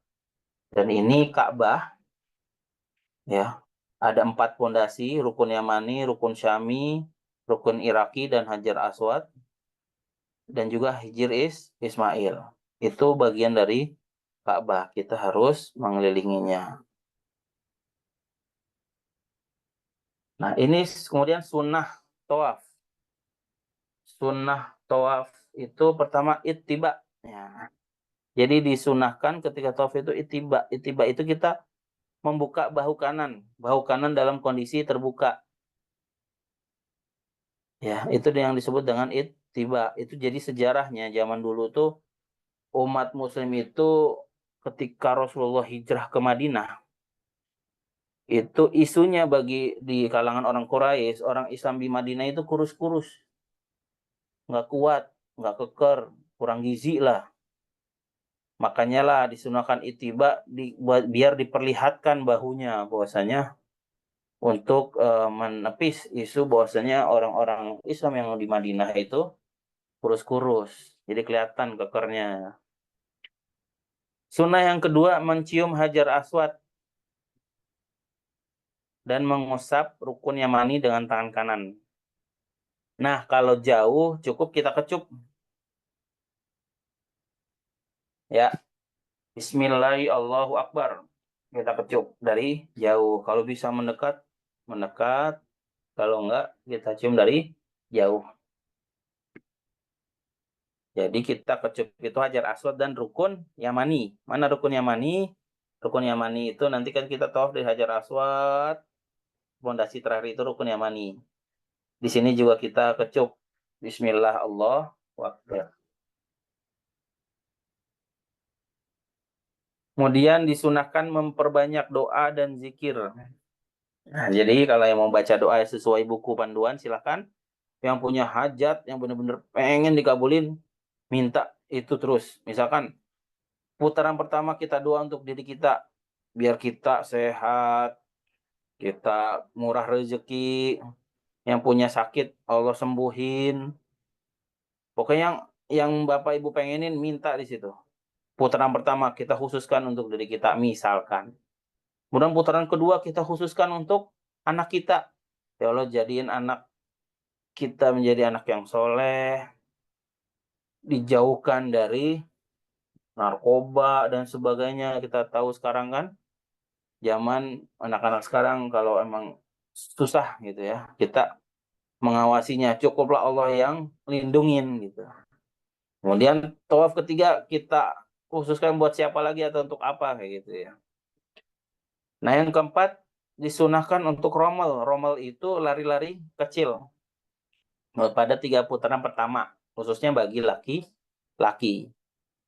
Kemudian disunahkan juga yang kelima mendekat ke Ka'bah. Jadi tempat tawaf itu kan seluruh Masjidil Haram ya. Lantai 2, lantai 3 gitu kan. Disunahkan yang lebih dekat lebih baik. Yang keenam itu mualah. Mualah itu tidak terputus 7 putaran tanpa berhenti. Dan terakhir disunahkan setelah tawaf itu sholat sunnah tawaf di belakang makam Ibrahim. Tadi makam Ibrahim, di mana makam Ibrahim? Nih, makom. Makom itu bukan makam ya Bapak Ibu. Makom. Akoma yukimu, koma yakumu. Koma yakumu makomun. Makomun itu berarti ismul makan. Tempat berdirinya Ibrahim. Ya, tempat berdirinya Ibrahim. Nih, kayak gini nih tuh, makom Ibrahim nih ya. Jadi bukannya makamnya Nabi Ibrahim, tapi tempat berdirinya atau berpijaknya Nabi Ibrahim. Nih, makom Ibrahim seperti ini ya. Nah, gimana kita tawaf? Nah, bisa lihat di sini tuh. Jadi pertama dari Hajar Aswad kita muter baca subhanallah walhamdulillah wala ilaha illallah Allahu akbar. Disunahkan untuk membaca itu atau doa-doa yang ada di buku panduan. Kemudian sampai di rukun Yamani, ya sampai di rukun Yamani nih, yang biru, kita baca apa sampai Hajar Aswad? Rabbana atina fid dunya hasanah wa fil akhirati hasanah wa qina adzabannar. Itu Bapak Ibu ya. Dari Hajar Aswad sampai dengan Rukun Yamani itu membaca tasbih, tahmid, tahlil, ya, dan doa apapun yang ibu, bapak inginkan. Nanti juga disunahkan di makam Ibrahim ini ada bacaannya nih, ketika di makam Ibrahim. Rabbi adkhilni mudkhala sirkin wa akhrijni mukhraja sirkin. Seusai itu terserah Bapak Ibu. Minta apapun sama Allah. Hikmah. Ya, kenapa sih kita tawaf? Hikmah dari tawaf itu pertama mencerminkan persatuan dan kesatuan umat muslim. Dari segala penjuru, berbagai budaya, berbagai ras, semua bersatu untuk melakukan tawaf di Masjidil Haram. Yang kedua, mengajarkan kita untuk sabar dan tekun. Terutama pada waktu-waktu yang padat ya. Di tengah kerumunan, di tengah kita lelah dari perjalanan dari Madinah ke Mekah, kita diajarkan untuk sabar dan tetap tekun, tenang. Jadi sebagai simbol kita sabar dan tekun menjalani ujian-ujian dalam kehidupan.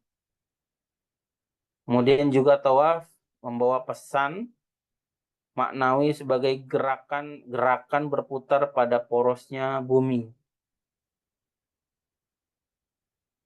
Ya, yaitu simbol mengikatkan diri hanya ke satu titik, yakni keridhaan Allah Subhanahu wa taala, di mana doa, zikir dan dikumenangkan itu untuk membebaskan diri kita dari ikatan selain Allah, fokus mengharap ridho Allah Subhanahu wa taala. Nah, kemudian sebelum terakhir sa'i. Apa itu sa'i? Kata sa'yun yang berarti masya yamshi, berjalan atau bergegas, yaitu menempuh jarak yang terbentang antara Bukit Sofa dan Marwah sebanyak 7 kali pulang pergi. Bukan 7 putaran, 7 kali pulang pergi. Dari Sofa ke Marwah 1, dari Marwah ke Sofa 2, dari Sofa ke Marwah lagi 3 sampai 7 kali. Dilaksanakan di mana? Di Mas'ah.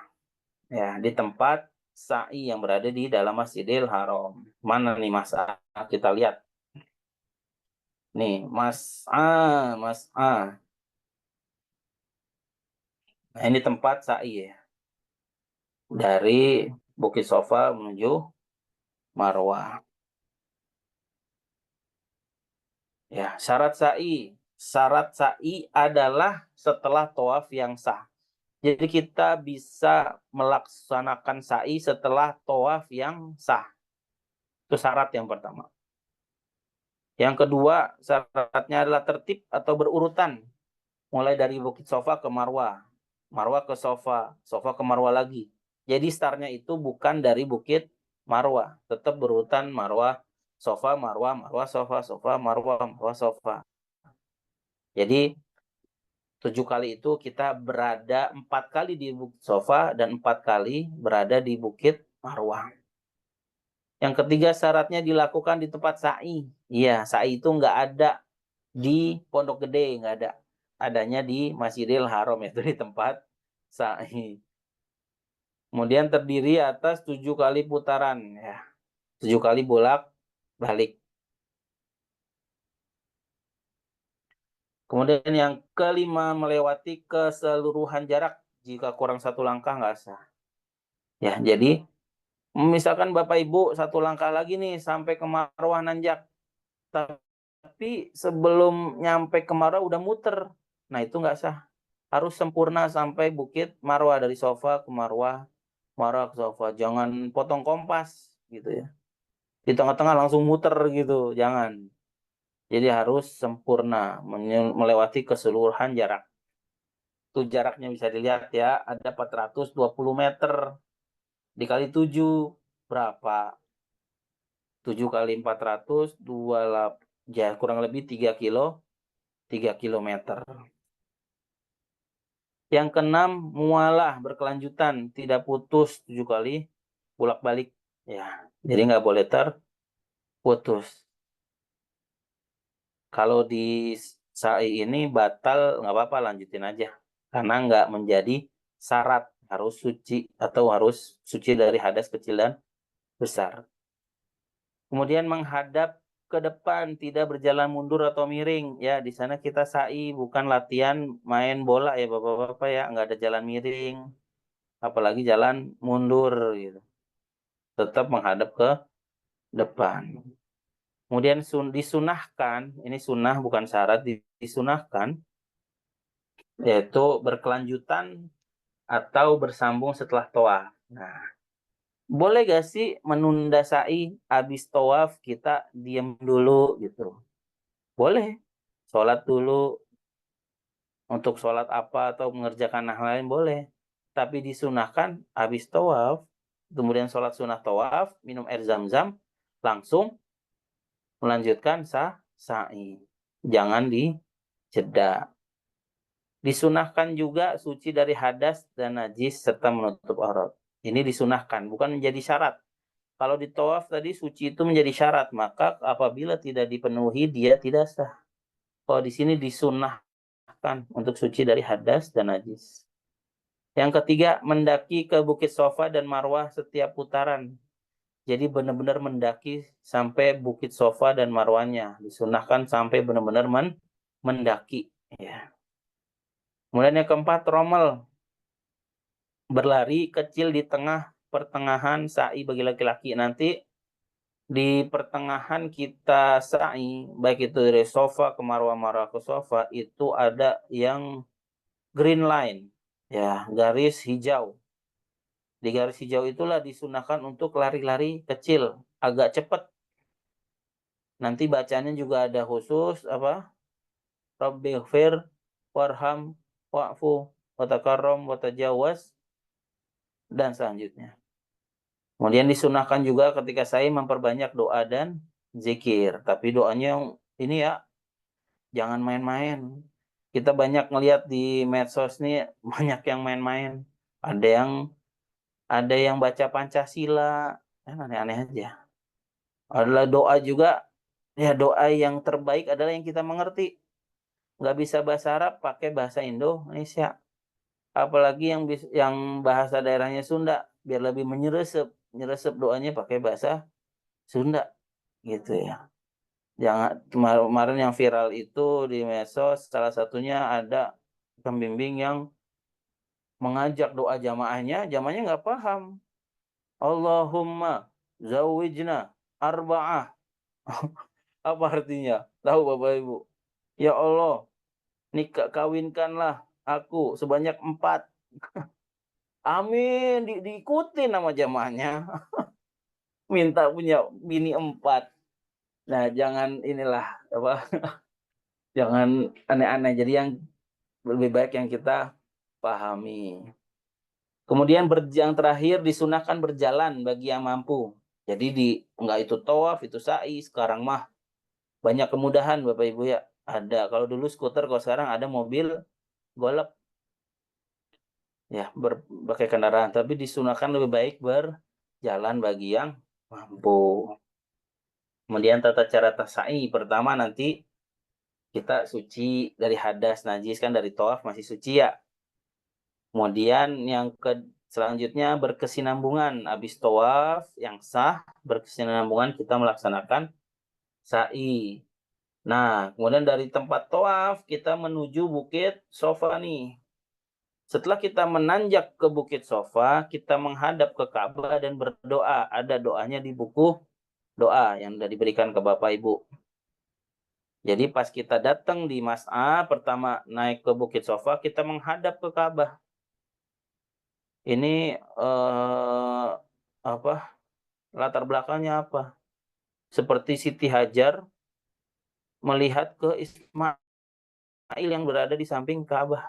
Kan Siti Hajar bolak-balik Sofa Marwah sambil ngeliatin anaknya di Nabi Ismail di Ka'bah. Kita berdoa menghadap Ka'bah. Kemudian mulai sa'i dan di pertengahan nanti ada berjalan cepat sepanjang lampu hijau. Pada setiap putaran khusus pria tuh ada tuh lampu hijau, bisa dilihat ya.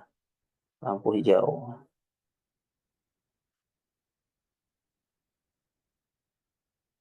Kemudian setiap mendaki, baik itu di Bukit Sofa dan Bukit Marwah, itu kita harus mendaki, benar-benar mendaki. Dan membaca apa? Innas Sofa wal Marwata min sya'airillah. Dan selanjutnya. Ini kurang lebih seperti ini. 420 meter, bolak-balik selama 7 kali. Dan yang green line-nya ini, yang lampu hijaunya itu sejauh 50 meter. Nanti yang laki-laki bisa kita berlari-lari kecil semampunya.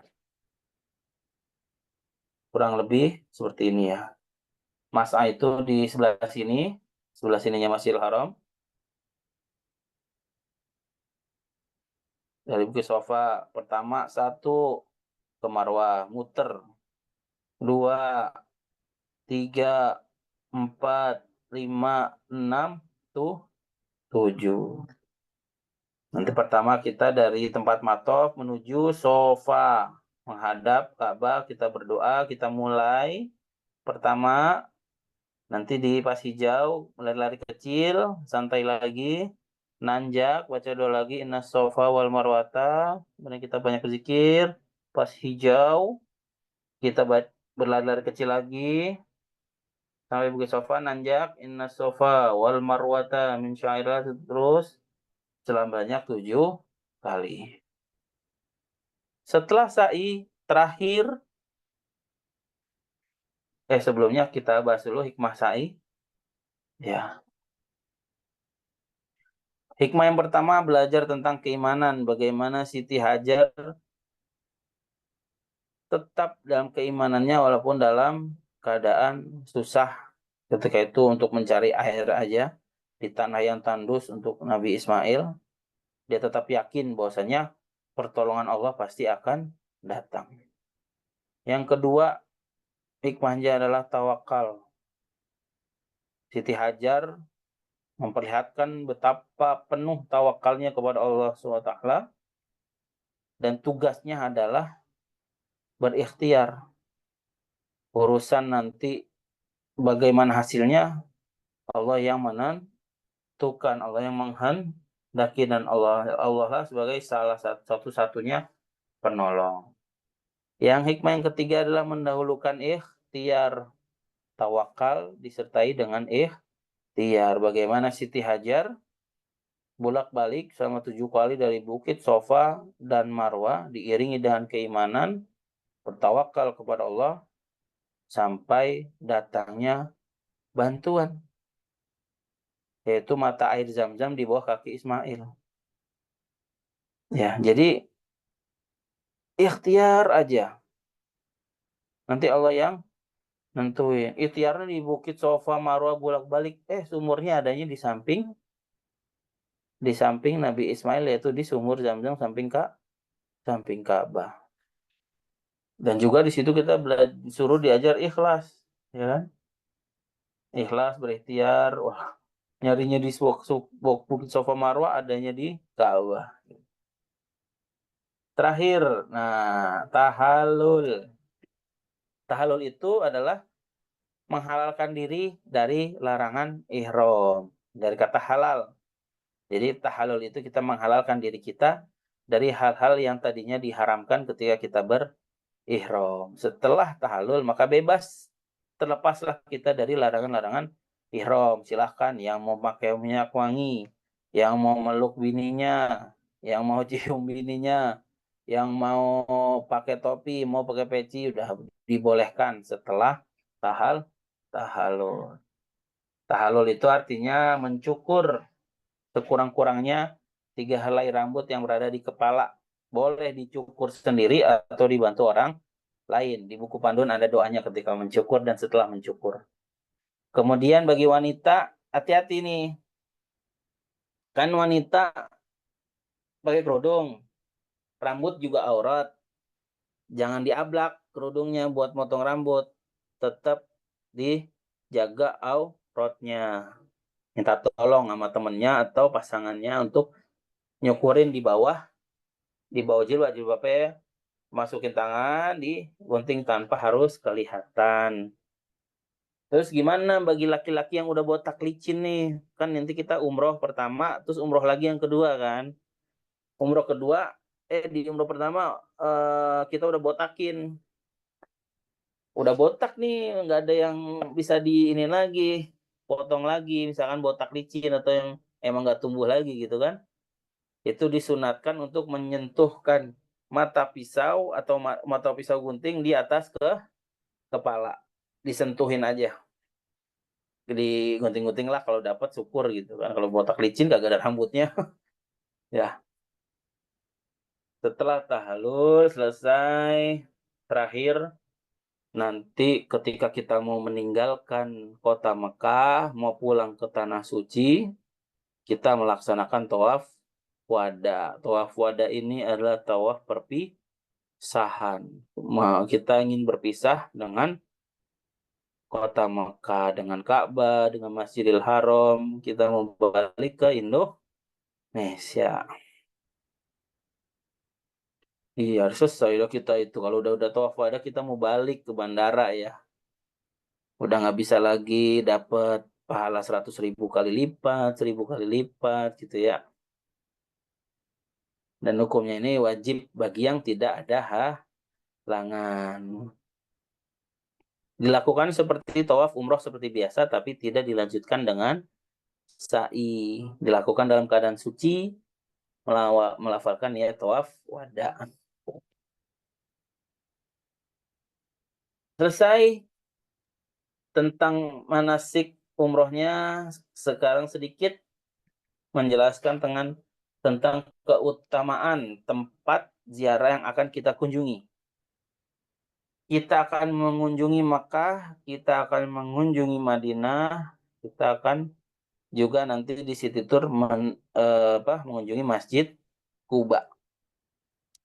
Masjid Kuba kalau lihat di medsos sekarang ya udah cakep bener. Banyak jajanan pula gitu ya. Nggak kayak waktu zaman dulu ketika tahun 2018 atau sebelum COVID gitu ya. Sekarang mau udah rapi, bahkan ya di Masjid Kuba itu malam rame. Banyak lampu dan banyak kafe-kafe, banyak ya di sekitar Masjid Kuba tempat pada nongkrong gitu ya. Pertama, keutamaan kota Makkah. Yang pertama, kota Makkah adalah tanah haram, tanah suci. Nah, bisa dilihat nih ya. Yang bagian hijau itu adalah tanah haram. Di luar hijau bukan tanah haram.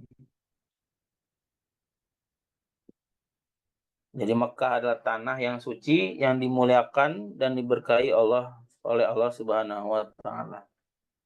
Jadi setiap inci tanah di Mekah memiliki nilai spiritual yang tinggi. Sesungguhnya negeri ini telah dijadikan tanah suci oleh Allah SWT sejak Dia menciptakan langit dan bumi, dan ia adalah tanah suci berdasarkan ketetapan Allah hingga hari kiamat. Inna hadzal balad haramahullah yauma khalaqas samawati wal ard fa haramun bi hurmatillahi la yaumil qiyamah. Keutamaan kota Makkah yang pertama, dia adalah tanah haram. Yang kedua, didirikannya Ka'bah di kota Mekah. Inilah kenapa Mekah ini istimewa. Mekah Allah pilih menjadi tempat didirikannya Ka'bah yang menjadi kiblat seluruh umat Islam di seluruh penjuru bumi. Inna awwala baitin wudi'a lin-nasi lalladzi bi Bakkata mubarakan wa hudal lil alamin. Sesungguhnya rumah yang mula-mula dibangun untuk beribadat manusia ialah Baitullah di Bakkah, di Mekah, yang diberkahi dan menjadi petunjuk bagi semua manusia. Kemudian keistimewaan yang ketiga, kota Makkah adalah negeri yang dicintai oleh Allah Subhanahu wa taala. Sebagaimana sabda Nabi Muhammad SAW, wallahi inni la'alam annaka ahabba baladillah ilayya wa annaka ahabba ardillah ilallahi azza wa jalla wa innaka khairu buq'ati ala wajhil ard wa ahabbaha ilallahi ta'ala walaula an laka akhrijuni minka ma kharajtu. Demi Allah, saya sangat sadar bahwa saya mengetahui engkau yaitu Makkah adalah negeri Allah yang paling aku cintai dan negeri yang paling dicintai Allah. Makkah atau engkau ada tempat yang paling baik di muka bumi dan paling dicintai Allah. Andaikan bukan karena pendudukmu yang mengusirku, aku tidak akan keluar. Waktu Fathul Makkah ya. Waktu Fathul Makkah kan Nabi dan umat Islam diusir. Waktu Fathul Makkah. Waktu pertama hijrah ke Madinah. Orang kafir Quraisy mengusir para umat Muslim dan Nabi Muhammad ke Madinah. Jadi di situ dikatakan kalau bukan karena pendudukmu yang mengusirku, aku nggak akan keluar, kata Nabi Muhammad. Yang keempat, keutamaan kota Makkah, Dajjal tidak bisa masuk ke Makkah. Nabi SAW bersabda, "Laisa min baladin illa sayata'uhu Dajjal." Tidak ada satupun negeri kecuali akan diinjak oleh Dajjal. Itu kan Dajjal mengelilingi penjuru bumi ini selama 40 hari nanti di akhir zaman. Semua diinjaki, semua dijajahi. Kecuali Makkah dan Madinah. Illa Makkah wal Madinah. Laisa lahu min niqabiha naqbun. Tidak satupun lorong menuju kota tersebut. Illa alaihil malaikah sofina yahrusunaha. Kecuali di sana terdapat para malaikat yang berbaris menjaga kota tersebut. Aman Makkah mah, dijaga langsung oleh malaikat. Yang kelima, yang terpenting, tempat sholat yang utama, yaitu tempat sholat paling afdol. Rasulullah SAW bersabda, "Sholatun fil masjidil haram afdolu min mi'ati alfi sholatin fi masiwa." Satu sholat di Masjidil Haram lebih utama dibandingkan 100.000 sholat di tempat lainnya. Tadi yang saya paparkan, pahala sholat 2 rakaat dikalikan 100.000 kali, yaitu 200.000 rakaat di Masjidil Haram. Ini biar meresap lagi nanti kita di Mekah, banyak-banyakin ibadah. Kemudian kota Madinah, nih bisa dilihat di sini. Ini batas tanah haram yang ada di Madinah. Itu banyak, nanti ada kalau ngelihat kayak gapura-gapura, kayak tugu-tugu ya. Di sekitaran Madinah itu batas dari tanah haram atau tanah suci. Inna Ibrahim harrama Makkah wa inni haramtul Madinah. Sesungguhnya, kata Nabi Muhammad, sesungguhnya Nabi Ibrahim menjadikan kota Makkah sebagai kota haram atau kota suci, dan sesungguhnya aku menjadikan Madinah sebagai kota yang haram juga, yaitu kota yang suci. Nabi Muhammad yang mendeklarasi. Kemudian di kota Madinah ada Masjid Nabawi, di mana diperintahkan Nabi untuk mengunjunginya. La tushaddur rihal illa ila thalathati masajid. Al-Masjidil Haram wa masjidi hadza wa Masjidil Aqsa. Masjidku dikatakan di sini oleh Nabi. Tidak boleh melakukan safar atau bepergian menuju tempat yang enggak berkah kecuali safar menuju 3 masjid, yaitu Masjidil Haram, masjidku ini, dan Masjidil Aqsa. Jadi yang pertama itu sholat di Masjidil Haram dikali 100.000 kali lipat pahalanya. Kemudian di Masjid Nabawi dikalikan 1.000 kali lipat. Dan di Masjidil Aqsa dikalikan 500 kali lipat pahalanya. Yang ketiga, Madinah dijaga dari wabah ta'un dan Dajjal. Nabi Muhammad SAW bersabda, "Ala anqabil Madinah malaikatun la yadkhulu ta'un walad Dajjal." Di setiap tembok atau batas kota Madinah ada malaikat. Kota Madinah tidak akan dimasuki oleh penyakit ta'un, tidak pula dimasuki oleh Dajjal. Nah, di Madinah kita bisa yang keempat mendapatkan pahala sholat 1.000 kali. Ya, sholatun fi masjidi afdalu min alfi sholatin fi ma siwahu illal masjidil haram wassalatu fil masjidil haram afdalu min mi'ati alfi sholatin fi ma siwahu. Sholat di masjidku, kata Nabi, Masjid Nabawi, lebih utama daripada 1.000 sholat di masjid lainnya. selain Masjidil Haram. Sholat di Masjidil Haram lebih utama daripada 100.000 sholat di masjid lainnya. Kemudian salah satu keistimewaan di Masjid Nabawi juga ada pahala sholat arba'in. Barang siapa sholat di masjidku 40 sholat tanpa ketinggalan sekalipun 5 waktu berjamaah di Masjid Nabawi, dicatatkan baginya kebebasan dari neraka, keselamatan dari sisaan, dan ia bebas dari kemunafikan. Dan terakhir, kita nanti akan mengunjungi Masjid Quba. Masjid yang dimana kita sholat di dalamnya, pahalanya seperti kita berumroh. Dalam hadis Tirmizi dikatakan Nabi SAW bersabda, as-sholatu fi masjid Quba ka'umratin.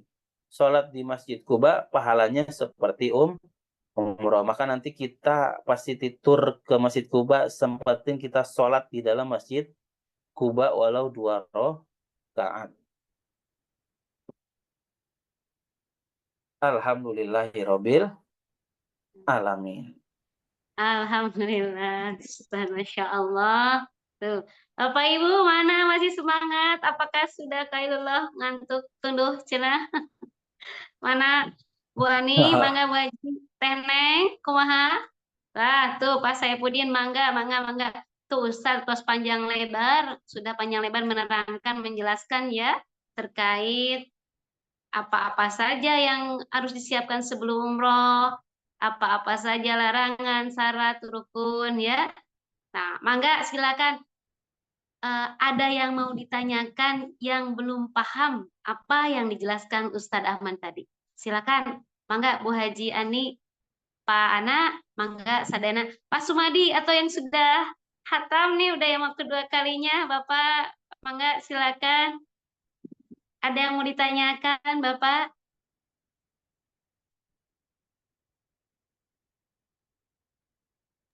Dibuka ininya. Pak Sumadi ada yang mau tanya? Ah, siap. Kalau Ini untuk ini apa umrohin yang udah meninggal itu, Bu? Oh, Baca. badal umroh ada, insya Allah Pak, mangga mangga. Iya. Iya. Ya tadi kan belum Ada. Oh, iya. Oh, Tadi- Ustaz. belum disebut. Untuk badal umrah belum dijelaskan. Silakan Ustaz. Ya. Iya, Badal, iya, Mbak. Bapak Ibu, nanti kan kita di sana di programnya itu umroh 2 kali ya, yang di program kita.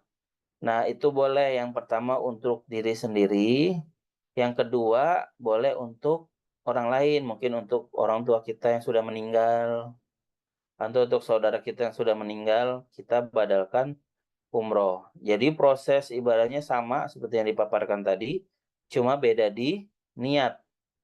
Kalau tadi niatnya nawaitul umrata wa ahramtu biha an nafsi. Kalau untuk badal nawaitul umrata wa ahramtu biha badalan, yaitu badal untuk siapa? Si fulan. Labbaik Allahumma umratan. Mulai itu nanti bisa dan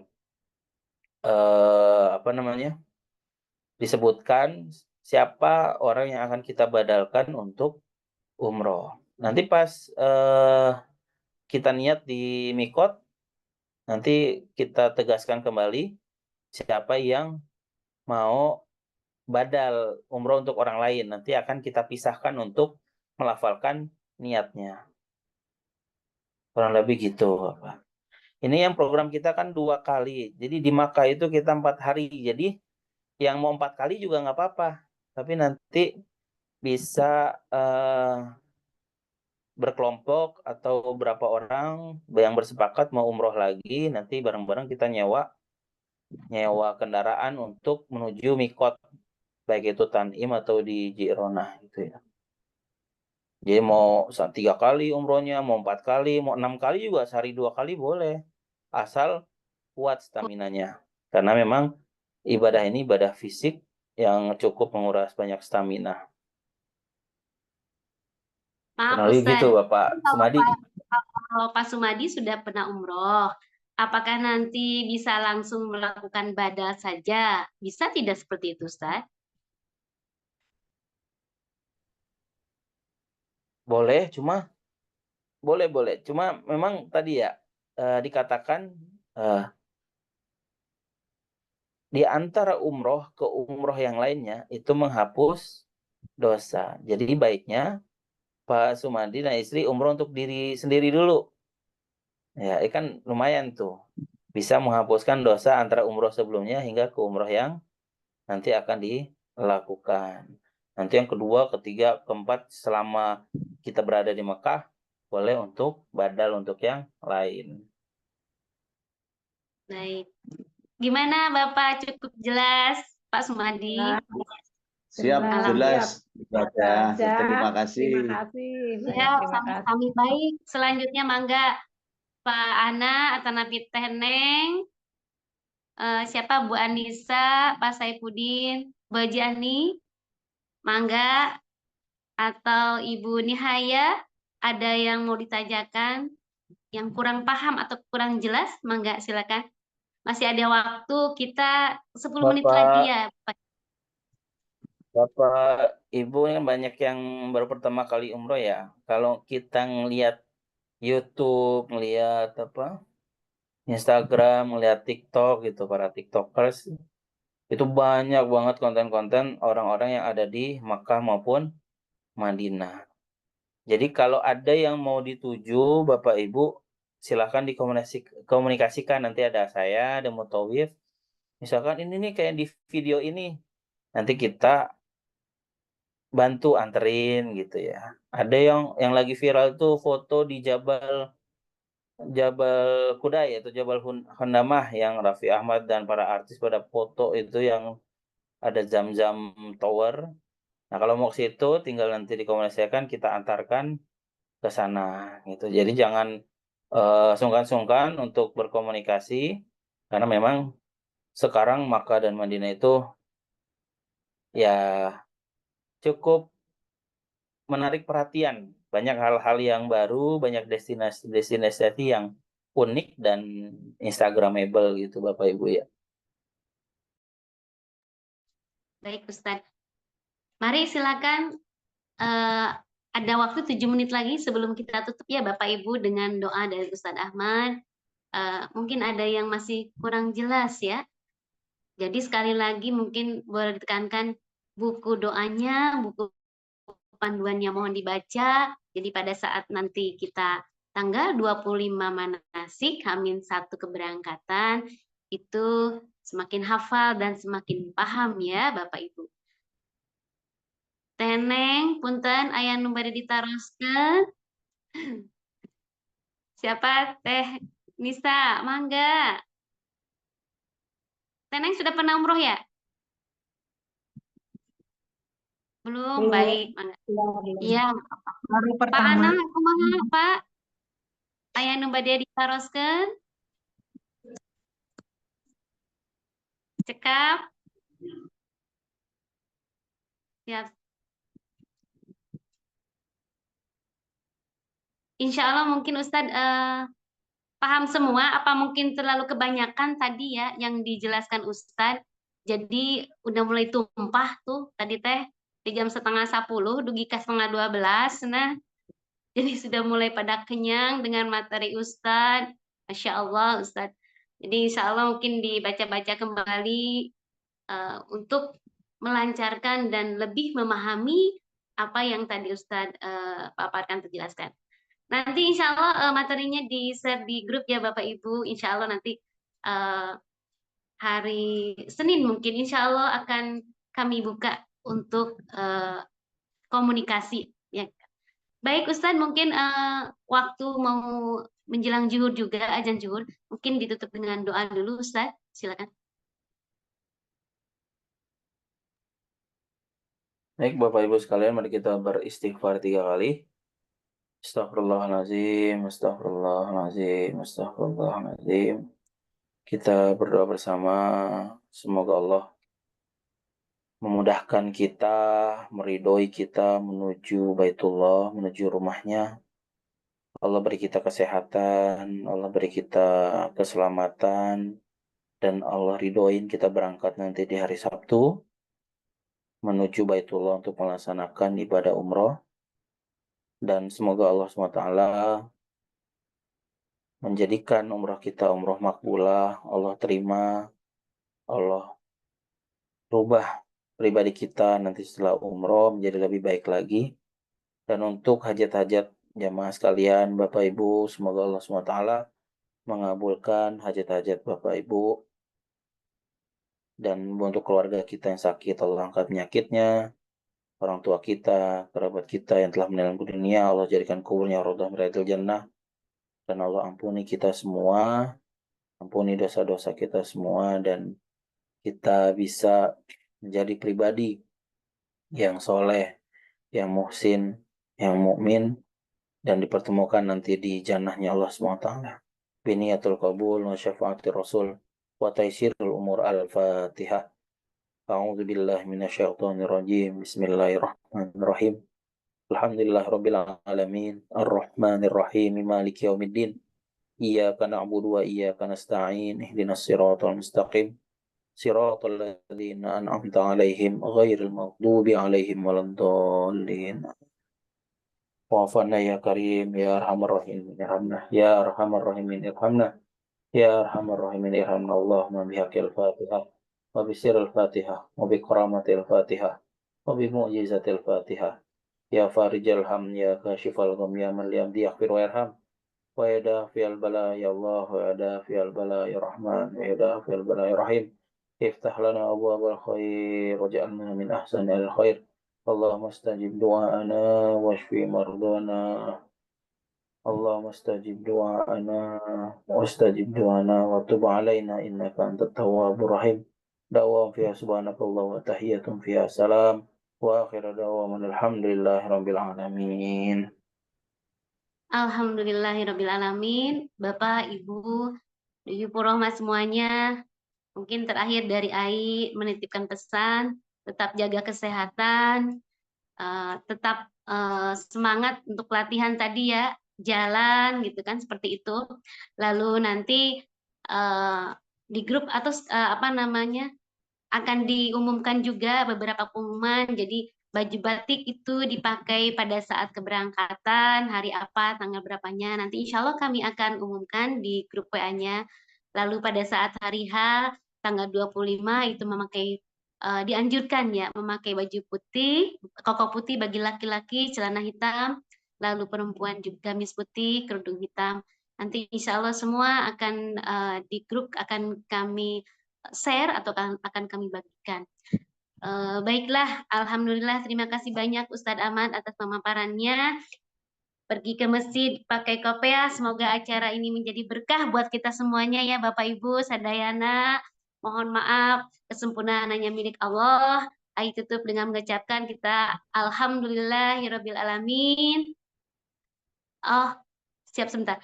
Oh baik, kalau berkenan mungkin Bapak Ibu boleh dibuka kameranya untuk dokumentasi kami sebentar. Ya, mohon atur nuhun siapa semuanya boleh sebentar untuk dokumentasi kami. Jadi manasik online-nya ada dokumentasinya. Silakan.